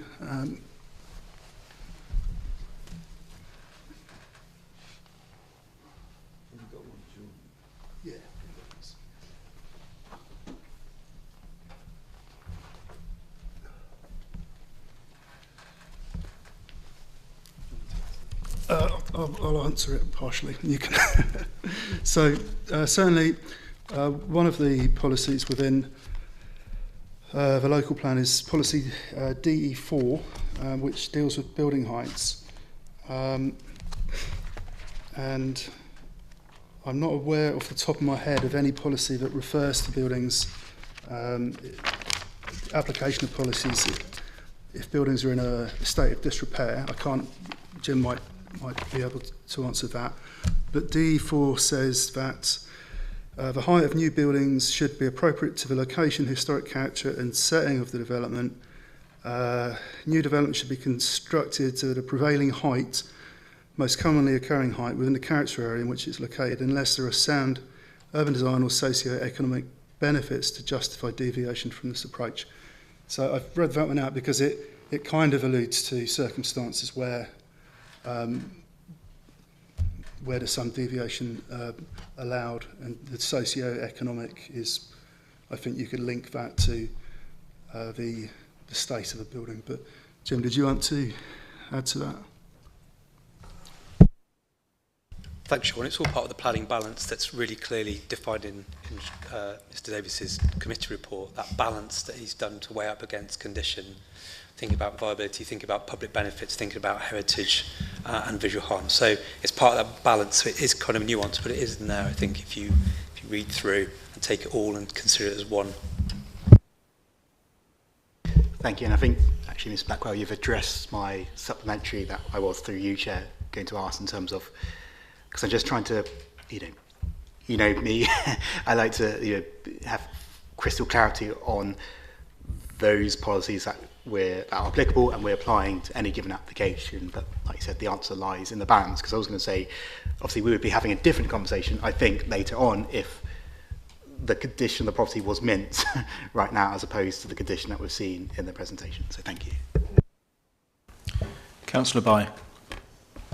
Thank you, Mr. Chairman, and you must forgive me if I've not been sort of listening in class. I'm a bit confused with the wall, because with historic England, their report, it made it sound as though it was as up there with Hadrian's Wall. They made it seem very important. When I went up there yesterday, I didn't see it was quite the same. But can you be absolutely clear, is the intention now to retain the wall or rebuild the wall further back, which is what I thought was within the application? The wall, I'm worried about the wall. Okay, so initially the proposal was to demolish the wall, to allow plant to get in and things to be taken out, and then to rebuild it. In response to concerns that we've raised with the applicant about doing that, the applicant is now proposing to leave the wall in place. There would be a new pedestrian gate formed so that people could get out of the back garden and use the parking area and the bin store. But it would stay in place. Part of the confusion I think that you've got with Historic England is that plans provided by the applicant showing the wall to be retained in place crossed with advice from Historic England. And so the advice from Historic England is on the basis that the wall is to be removed and rebuilt, whereas things have moved on a little bit since then. So, with that respect, Historic England's advice is irrelevant? I wouldn't agree that Historic England's advice is irrelevant. That's one of the things that Historic England focused on, was the wall. But the main points I think that both they and our Principal Historic Environment Officer have picked up on is the increase in height of the building and the at front and rear, and the extension to the existing three-storey rear extension. So we're not in a position where we can just discount Historic England's comments. Just some aspects of them have now been resolved. Just to confirm, we discussed on site, just to draw that conversation through, about heritage assets. So it's within the conservation area. It's not listed, it's not identified as important, but it is a historic boundary wall. So that was the key thing on site, just to draw that through, to make that clear.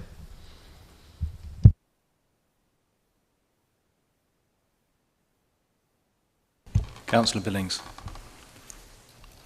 Thank you, Mr. Davies, for a very comprehensive report that I can sort of read into the way you've been balancing these different matters. So thank you. Turning to the representation from Historic England, where they talk about policy issues, they say that, as we know, great weight should be given to the conservation of heritage assets, with greater weight applied the more the importance of the asset. And then they'd go on to say, given that the heritage assets affected is grade 1, and that other grade 2 buildings and a conservation area, we consider that a very great weight should be given to their conservation. But on site, can you help me apply that to what we've seen? Because it's not a principal view of the grade 1 or grade 2 heritage asset that it's affecting, is it?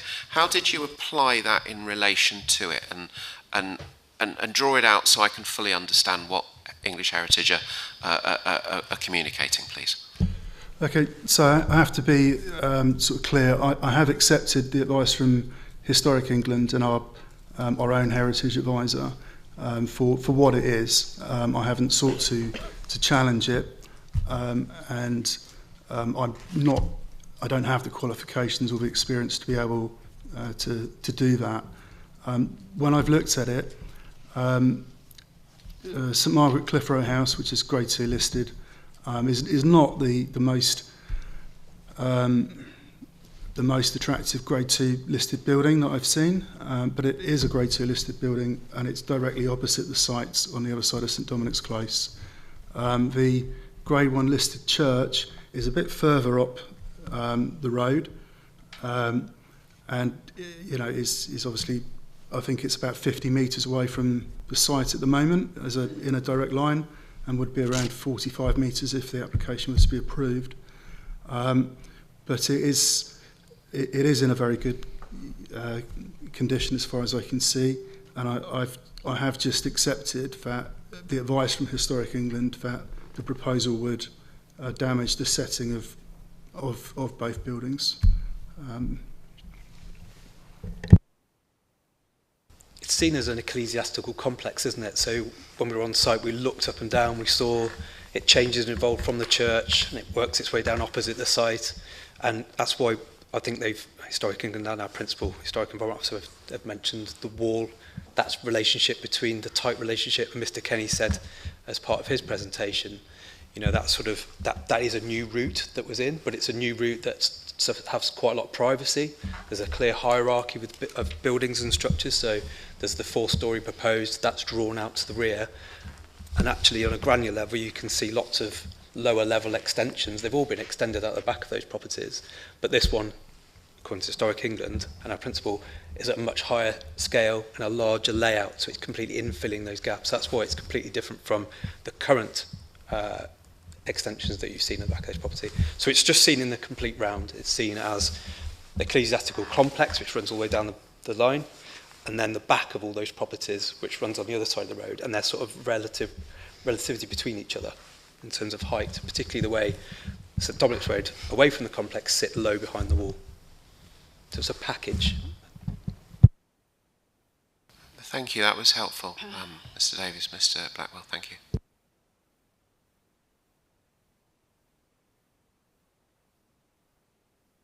Councillor Fox, your head was raising up, so I didn't know if you wanted to ask a question or not. I just reserve my position for when we get onto the debate, I think. Thank you. If colleagues haven't got a question, I've got one, Mr. Davies. I found it very useful reading the comments by our Principal Historic Environment Officer, in particular in sort of grading the issues that were originally in. There were 4: demolition of the wall, raising height, demolition replacement of the rear, and replacement of existing first floor sash windows. And there was ranging from negligible, none, negligible, low and moderate. There was sort of grading, so that sort of helps me. But when I now read the changes, the wall is not going to be demolished, and the sash windows aren't going to be removed. We're down to actually 2 areas, which is raising height, demolition, and replacement extension. So I'm trying to get a feel of, with those 2, there's a summation of less than substantial harm, but on the listed buildings, raising height's been put as negligible by our principal officer, and yet the height and the mass seems to be portrayed in the presentation anyway, in comments from Historic England, as something far greater. And I'm trying to get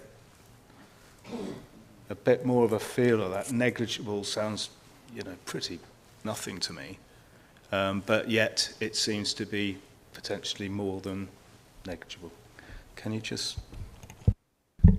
So I've got the part of the officer's advice in here, and it talks about the proposed works is raising the height of the existing building for addition of a single storey to the principal building, demolition and replacement of chimney stacks, introduction of pitch slate roof and fruit-eaved dormers, and those fruit-eaved dormers have now been replaced with dormers further up the roof slope. The overall impact has been assessed to moderate to SMCA, so St Mary's, I think that must be St Mary Church Conservation Area, negligible to low to Roman Church of Our Lady and St Mary Clifford House behind the buildings, so the grade 1 and 2 listed buildings. I think the advice from Heritage England is a little bit more, is different to that, basically. And I'm just going to try and find an extract from it to to sort of back that up. I think I know what I'm looking for.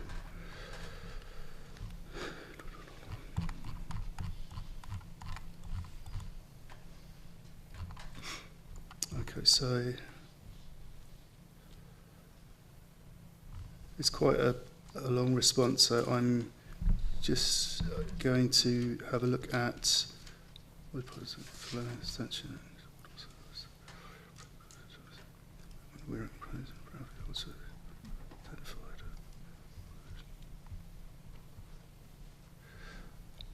I'm just going to have a look at their recommendation, which is for refusal or withdrawal. It says, in determining this application, you should bear in mind statutory duty of Section 66(1) of the Planning Listed Buildings Conservation Areas Act 1990 to have special regard to the desirability of preserving listed buildings in all their settings. I think Historic England have looked at it in a slightly different way. I can't find a direct quote at the moment to... I think the thing I'd draw your attention to is the table that the Principal Historic Environment Officer has provided. So yes, there's certain elements of harm. It doesn't mention negligible when it comes down to the demolition and replacement of the rear extension. It accepts that it's in really poor condition. There's no objection at all to its demolition and a sensitive replacement, but it clearly says that the height, scale and massing and those use of dormers and balcony roofs at an extension that's at odds with the established character, which is what we saw on site. So if you're saying that there's certain elements that have been overcome through the submission of amended plans, there's still obviously the clear harm that's been communicated as part of the extension to the rear of the building. Less so with Historic England and the first floor extension, the roof extension to the front, to Fore Street, but they make the point very clearly about the rear extension. Does that help? Yes, it does. Thank you. If I can just sort of add to that as well. So Historic England, a quote from their advice is, the introduction of a pitched roof with large dormers set at the front of the building will disrupt this local character through the creation of a four-storey building. However, our greater concern rests with the development to the rear of the property, which is a long four-storey addition to an already wide extension. Proposal will be eye-catching, overbearing because of its scale and height, and due to the introduction of large areas of windows and balconies on the gable end, setting of the Grade 1 listed church and its ancillary Grade 2 listed buildings would be harmed by the proposals. So that's what I've that's what I've picked up on. Thank you. Councillor Billings. Two questions, Chair, if I may. Just following up that line of reasoning on the final page of the Historic England representation under the heading Historic England's position, they talk about the harm to the heritage asset coming from an impact on the setting. So is that sort of like drawing this out, and so that they're worried about sort of not so much the views of the asset, because it's sort of seen in, you can see both the new building and the asset together, but it's just like the general effect on the conservation area is having an effect on the building. Have I kind of understood that? There's two elements, isn't there? There's the setting of those Grade 1, the high level of heritage assets, the listed buildings, and then there's the actual impact on the conservation area itself by the size and scale and massing of the proposal. There's two elements when it talks about that. Does that answer your point, Councillor Bye? Because you shake your head at me twice now. Well, if I can come in, but I mean, I don't know whether this is for the debate or whether it's the question session, but I have to say it is one of the most confusing reports that I've read through, because an awful lot of it does seem to be contrary. And when I was reading it through, and I'm reading it through again, the chunk that has a little heading there, assessment, pretty much every paragraph you appear to be supporting the application. So assessment, first paragraph, there's no uniform dimension to windows and many to appear to be modern UPVC. Then there is something about front elevation, but then there's a paragraph saying number 11 is going to still be the tallest building in Fore Street. And then you're saying that Fore Street is so very narrow that you're actually not going to see the height from the front. And then you're going on about difficult to determine with any accuracy, something about St Dominic's Close. Then we're going on to the rear and side elevations. A paragraph would be unlikely to be detrimental to the existing street scene, such that refusal is warranted. And then the next paragraph, that the visual appearance of the rear. Sorry, Councillor By, is this a question, or well, are you reading back the report to us? Why is it a confused report with so many ticks in favour on that chunk, and then it comes to the end saying it's against?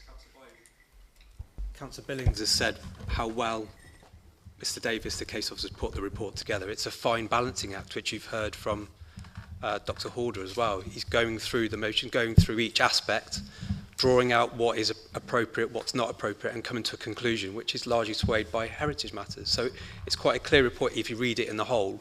It's going down a direction which is looking at the positives, and it comes to a point which is negative and gives you a clear determination, balancing it really finally. So I'd say it's the opposite of that, if that's with respect.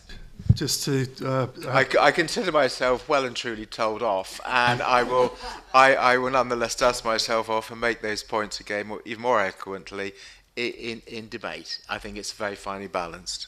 Sorry. Just to add my, just to say, I've tried to write the report up in a way that I think is fair and balanced, and that does involve, that has involved me pointing out where I think that something would not really be that much of an issue. I think for me, if this wasn't in a conservation area and it was just a high street, I think it would be less, and there wasn't a complex of listed religious buildings behind the site, I think it would be an easier one to come to a clearer recommendation on. But it is in a conservation area in close proximity to listed buildings, and I think there are pros and cons with it, which I've tried to identify in the report. I'm glad you can dust yourself off, Councillor By. Councillor Billings. All right, it's all right, Councillor By. I got told off at a previous meeting. Sorry, just going back to questions, Chair. On page 52 of our packs, I'm trying to give you section 3, impact on heritage assets. It's the second, which starts halfway down a page. If you go on to the next page, and then it's 1, 2, 3, 4, 5, 6 paragraphs down, heading a paragraph starting, the applicant has clearly attempted to respond to heritage and design. You go on, Mr Davies, to talk about that the applicant offered to remove the proposed balconies that are currently shown on the plans to the rear of the properties. The balconies do look different from what I saw elsewhere to the rear elevations of different properties. Leaving aside height, design, massing, would the removal of balconies been a positive change had the applicant done that, in your view? I'm not really sure how to answer that one. The applicant did at one point offer to remove them from the plans, the balconies, if it were to get the application over the line. I haven't asked them to do that because I think it would be refused. It would be a recommendation of refusal anyway, because the balconies aren't really the main issue for me. I think the main issue is really the heritage impacts that have been identified, and the design that goes along with that. I mean, removing the balconies would remove, the specific point that Heritage England have made about them, but it would do nothing to change the proposed height of the building or the depth of the new proposed extension. So I haven't really explored it, to be honest.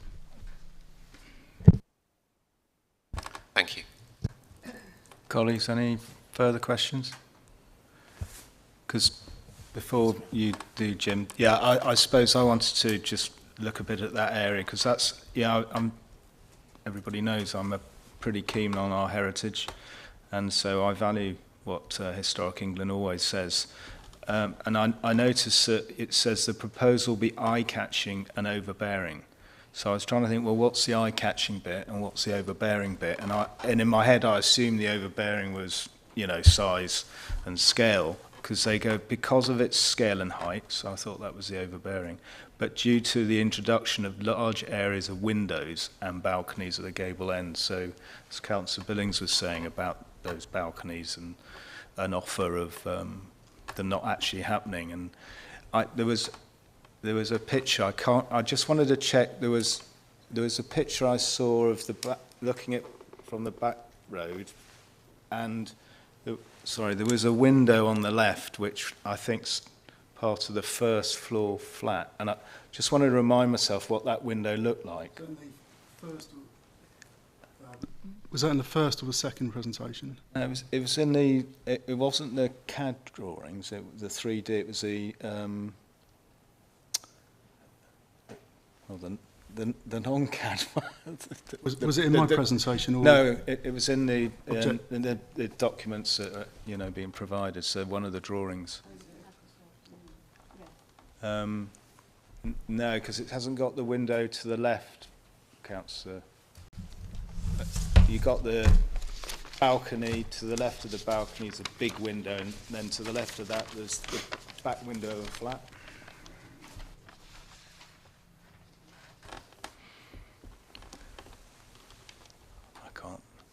Yeah, I think that. Number 5, reference 5 on this afternoon.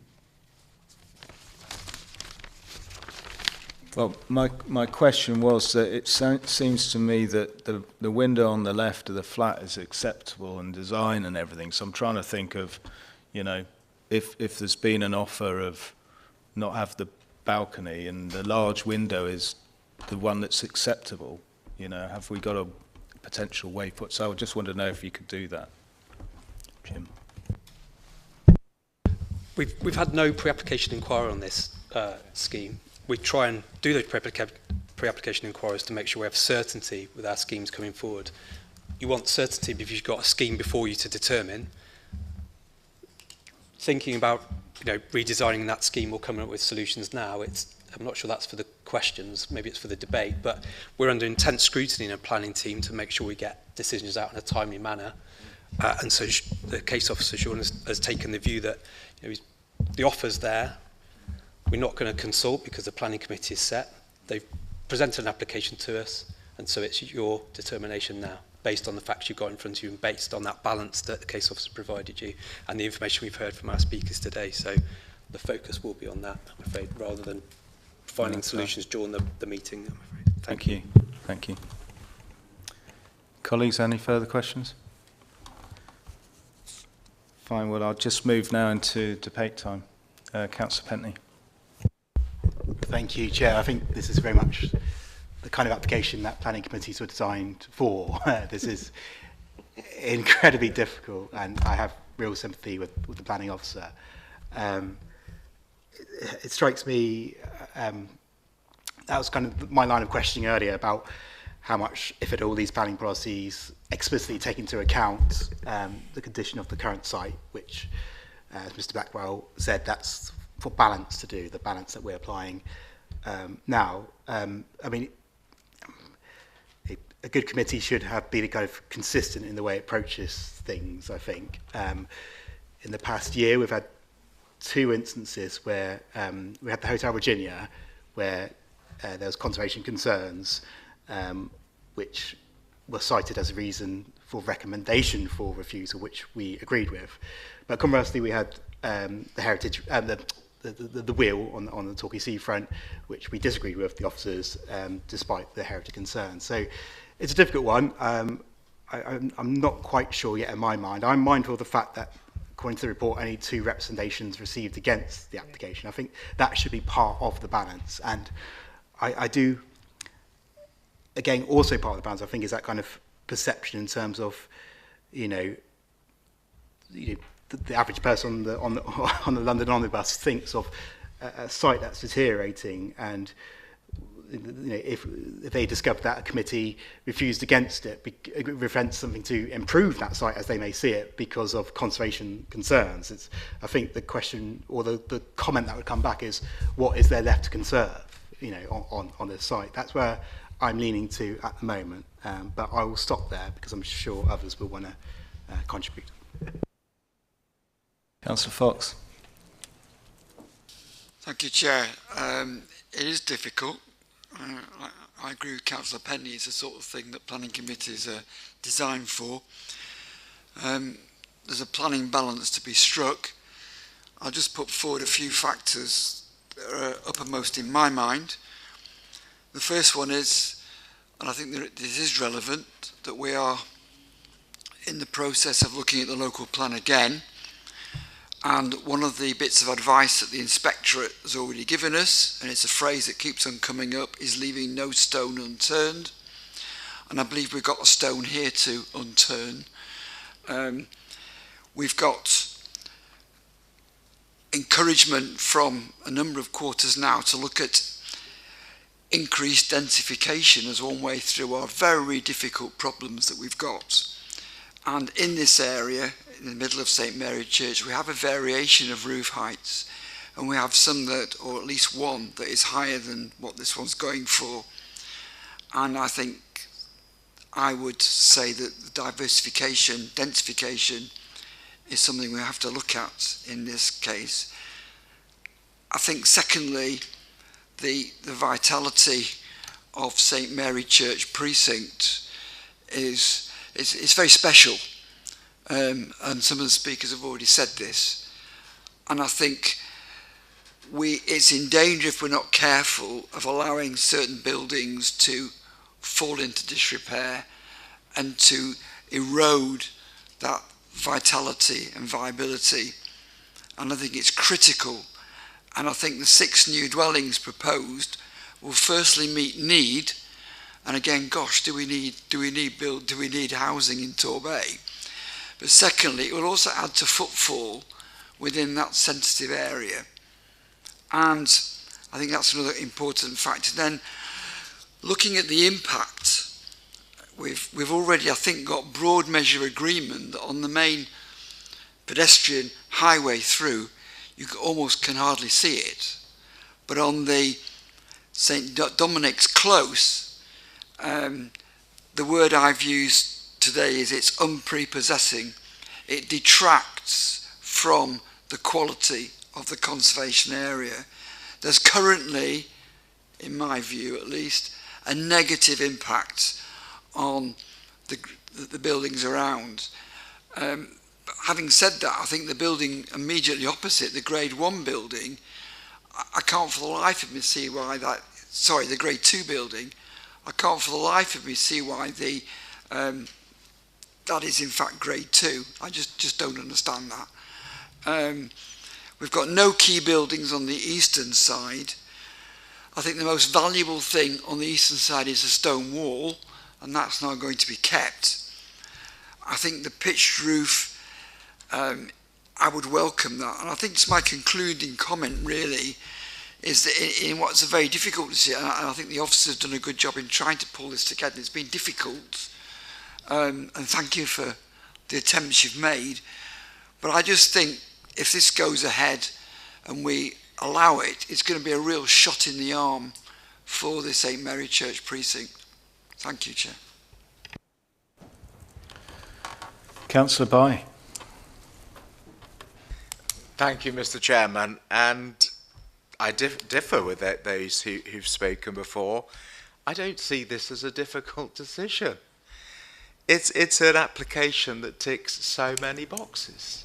I think 90% of the residents of Torbay would think we were absolutely bonkers to allow a building that is in a state of disrepair and at the back possibly in a likely to fall down if we didn't go with an application that brings it back to life. It has to be, I would suggest, of a certain scale to be viable. So I suspect that is why it's going a little higher than it is now, and it's coming back onto St Dominic's Close a little bit further than what is there now. There has to be viability. If it isn't viable, it's never going to get done, and it'll just be left to further disrepair and to fall down. The boxes it ticks, absolutely, is 6 new units of accommodation, and people living there will support the shops, the businesses, and add to the vibrancy of the local shopping area. St Mary Church Precinct would not be as vibrant as it is without all the development that has taken place in recent years, the blocks, the flats, and so on. This would be 6 more. It's a sustainable location. There's some question of the parking, but there is a underused public car park at Chilcot Close, just yards away, which is where I would park when I drive to St Mary Church. The height is a bit of a red herring. It will not be the tallest building in Fore Street. At either end there are tall buildings, and then very close by there is number 11, a key building that will be taller. To actually see that front elevation, which might appear overpowering, you'd have to either be 20 feet tall, or you'd have to knock down all the properties on the other side to get back to see it. Because it's a pitched roof with dormers inset, you won't actually get that impression. The impression you'll actually get is a tidied up front of what is there now. It's a commercial unit that will come back into life. Hopefully someone will take that over as a business and add to the vitality of the precinct. The picture that we had up there, looking at the rear as it is now, it is that is detrimental, I would suggest, to the conservation area. The Margaret Clitheroe house, which is the grade 2 bit, I mean, the church is absolutely fabulous. I mean, that is one of the most stunning buildings in the Bay. It's one of our few grade 1 listed buildings, but that is some distance away from this particular unit on Fore Street. The bit of Margaret Clitheroe house that was built as an orphanage, it is now empty, it is falling into disrepair. The bit that is actually immediately to the rear of this property, includes a very unsympathetic extension, and if you look closely, there's a lift shaft that's been added on. So to say it's spoiling Margaret Clitheroe house when that has been unsympathetically extended twice seems to me to take the biscuit. So, you know, it isn't that difficult. We've got to grasp these things. It's housing, much needed housing in a sustainable area, bringing a building back to life, adding to the vitality of the area. And I think the community would think we were bonkers to turn it down. Thank you. Thank you, Mr. Bye. Councillor Byman. Councillor Villings. Thank you, Chair. I mentioned earlier, Chair, that I thought Mr. Davies' report was very helpful. It is. From my perspective, this is... I personally would say this is finely balanced because there are things pulling in different directions. You've got the important contribution that this development would bring in terms of bringing back a retail unit on the main street there, and the upgrading of the front of the building, which is in a very poor state of decoration and repair. The height increase from the front, you wouldn't really see it because you're so close to the building, as Councillor Byes explained far more clearly than I'm doing. Those are all clearly positives. You've got the extra residential units it's bringing forward. On the rear, I've looked very carefully at what the professional views are on this, both from Historic England and from our professional historic environment officer. Personally, I don't agree with some of the concerns that have been expressed, though, because when we considered, say, committee, we considered the Hotel Virginia. What was being impacted there was the principal view of some cottages to the left-hand side of that building. So we'd got some cottages on the left-hand side as you viewed it from the street scene. You'd got this large building in front of you. It was affecting the way you saw them with the principal view. Here, to me, in my lay view, whilst you've got this fantastic Grade 1 church further up the street, this development isn't in the principal view of that. It's very much the back of the church that you're seeing.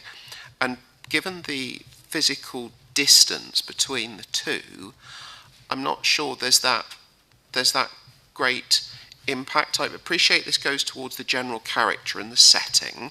I do get that, but it's not as if this is impacting a principal view of that that Grade 1 building, which, as I said, is really marvellous. In more long distant views, clearly this does increase height, and I do take on board the fact that the increase in height might, as we've heard from one of the speakers earlier, have impacts on the sort of the wider setting. But to me, I'm struggling to really agree with that view, because when you're next to the building on that main street, you're not appreciating that height increase. You find that height increase more when you're onto the rear of the building. But to me, I don't think the CAD photo montages that we saw really helped the applicant's case. I think they actually pulled the opposite way, if I may, those last ones that we saw that were submitted. But the purpose of the committee isn't to endorse good development. It's to refuse bad development. And to me, however finely balanced it is, to me, this isn't. I'm struggling to find that those harms are significant enough to refuse this, separate from whether this is a great benefit from the area. And I hear what the professionals have said in relation to these harms, but I'm struggling with that. Thank you, Chair. Thank you, Councillor Billings. Any further?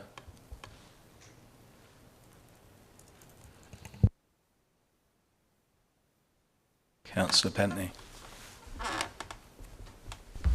Yeah, I mean, if no one else is jumping in with contributions for moving things on, for the benefit of moving things on, I'm going to propose approval of this application contrary to the recommendation in the officer's report. But obviously that, not to teach you how to do your job, Chair, but obviously that will itself, I imagine, want to be debated perhaps before we go to the vote. But for the purposes of moving things forward, I would put that forward. Thank you, Councillor Pentney. Councillor Bye. I would like to support that, but absolute clarification that we'll have the wooden sash windows on the shop front, on the street side. Is that absolutely a part of it? Just to say, I have prepared a list of suggested conditions, which I'm happy to run through with you if needed. We could go through the titles of those conditions because they'll be our standard ones. But first, I think Mr. Cattrall wants to say something, if that's okay, Chair. Thank you, Chair. I think if the committee is minded to approve, I do need to mention something, which is that it was brought to our attention just before the committee meeting, in fact, that perhaps an incorrect ownership certificate was submitted by the applicants and they don't own all of the land.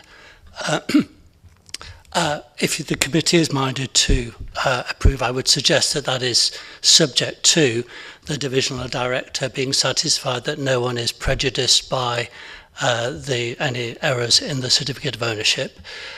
I say that having regard to the fact that we think that the land is owned by the council. If it was owned by a third party, then the recommendation would be that it is a proper certificate is submitted and that is reconsulted on. But if the land is owned by the council, then I'm satisfied the committee can recommend approval subject to the divisional director being satisfied on closer examination of land ownership that no one is prejudiced by the incorrect certificate. Councillor Billings. Can I just ask Mr. Cattrall on that last piece of advice? Would it not be safer to ask the divisional director to receive a corrected certificate and then conclude there had been no prejudice because of the late submission of that? I don't think it makes too much difference. I think if in the certificate itself, provided we're satisfied we are the only owners. If we were to re-advertise, then yes, a new certificate would be submitted and the re-advertising process would take place. But I think the essential thing is that no one is prejudiced by an incorrect certificate.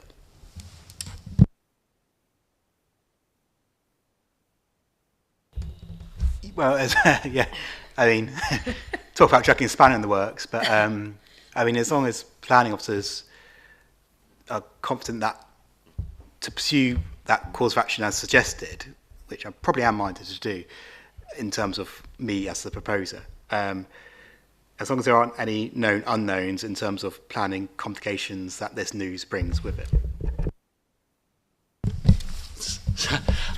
Well, I didn't raise it at the beginning, Chairman, because to start with, it's a recommendation for refusal, and also it's not directly material to the planning considerations that you've been discussing.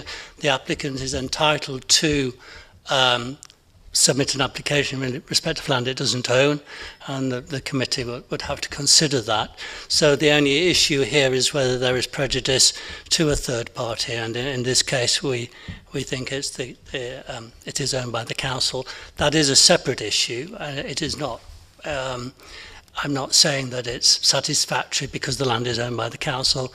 The relevant departments in the council will have to be consulted over the implications of the development on this land. So it's not a foregone conclusion that the council will not be prejudiced.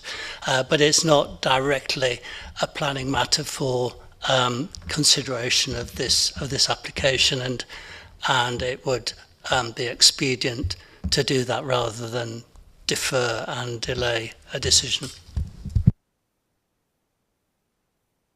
Yeah, I mean, I get, obviously, anybody can put in a planning application for land they don't own, and I guess it doesn't change the actual land we're talking about, in terms of its physical form. So yeah, I'm happy to have what I'm proposed modified as required to encapsulate what you've just covered.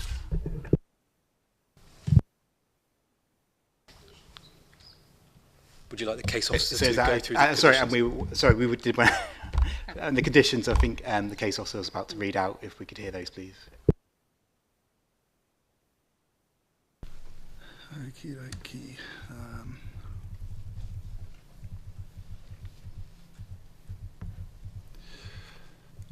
So I have shared these with the applicant to see if they would cause them any particular problems. I've not heard anything back, so I assume that these are all pretty okay.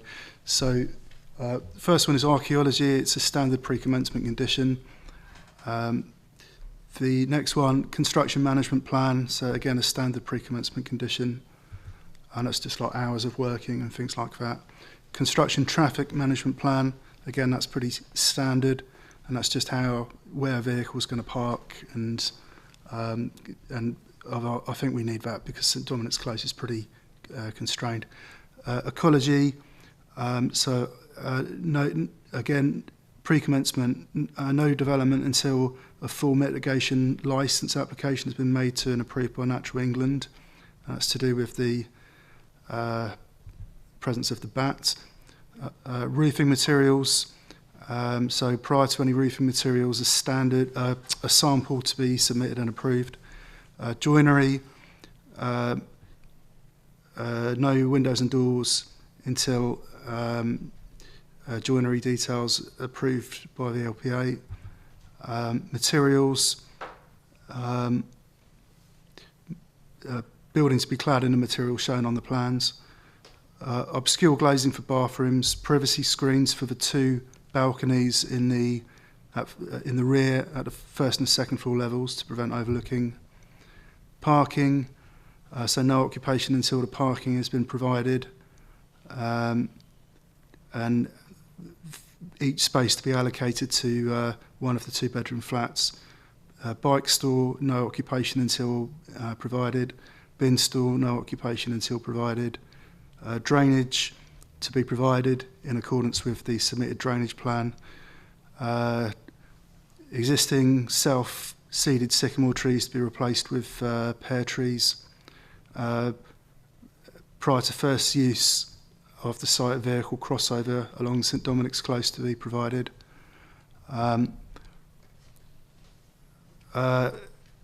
Ecology development to be carried out in accordance with the BAT Ecology Impact Assessment. Lighting to conform to the appropriate standard, and recommendations in the BAT Ecology Impact Assessment. Permitted development rights, basically removing permitted development rights so that no flat could be used as a HMO. Limestone rear boundary wall retained in its current position throughout construction. And that's pretty much it. There was another one which I've not put on there around removing some internal partition walls for apartment 1, but that's very minor. Thank you, Mr. Davies. Councillor Bye asked earlier on to have assurance that the windows at the front would be sash windows. Can you confirm that's in the conditions, please? It's not in there as worded. So the one that deals with that is the joinery condition, which is this one. Notwithstanding the approved plan, this is a standard condition. Notwithstanding approved plans and details prior to installation of new windows and doors, following should submitted to and approved by the LPA, section drawings, and development should now then proceed in full accordance with the approved details. So that, I think that basically allows us to control what goes into the, in a way of new doors and windows, whether it's timber or aluminium, and whether it's obviously a sash window as opposed to a casement opening window. Are you satisfied with those proposed conditions?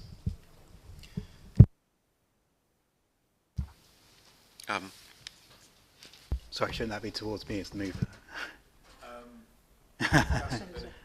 Councillor Billings, and then, sorry. So,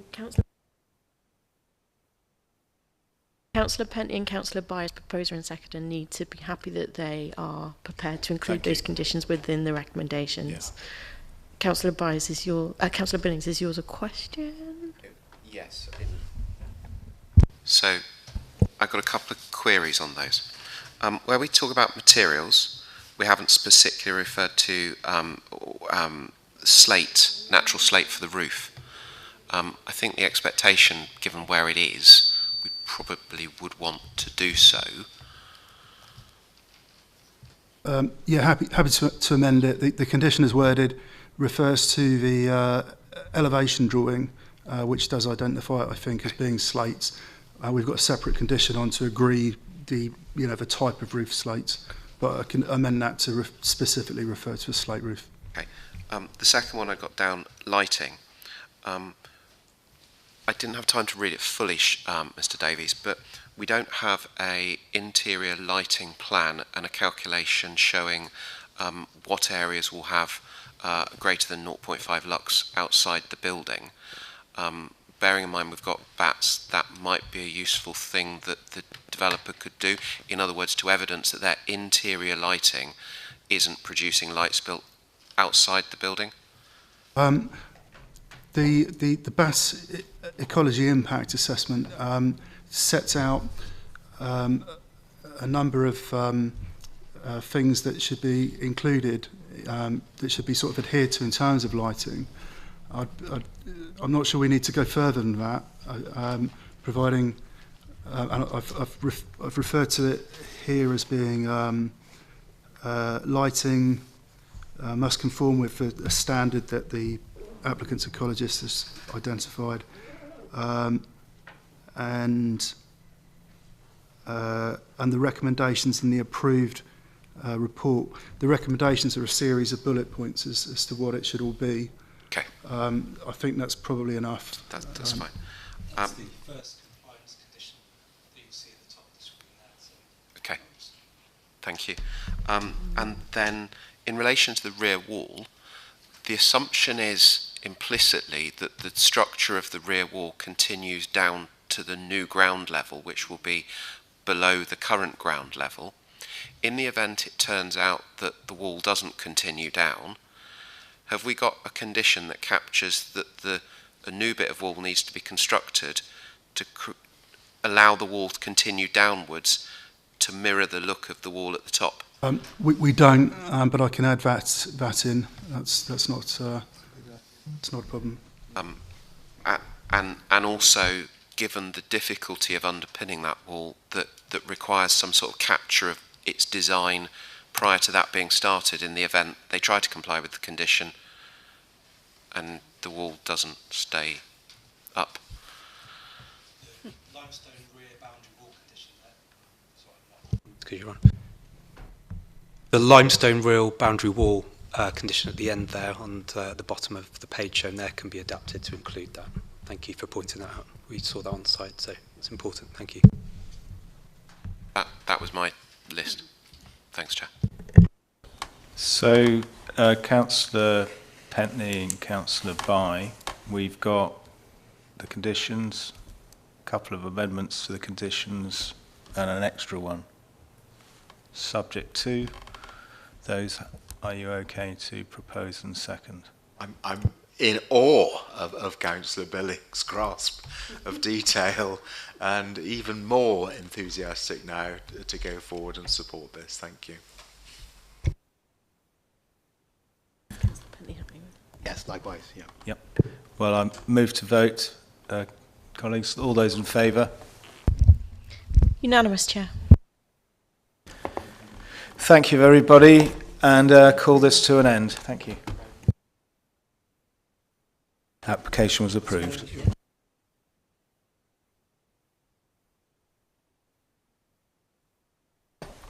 Yeah, a little bird has tweaked in my ear that gentleman at the end, Mr. Cattrall, it's his last committee meeting due to retirement.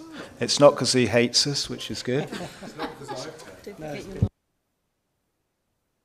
So I just wanted to say thank you very much, Mr. Cattrall, for a huge amount of work you've done for us over the years, and may you have an enjoyable retirement. Thank you.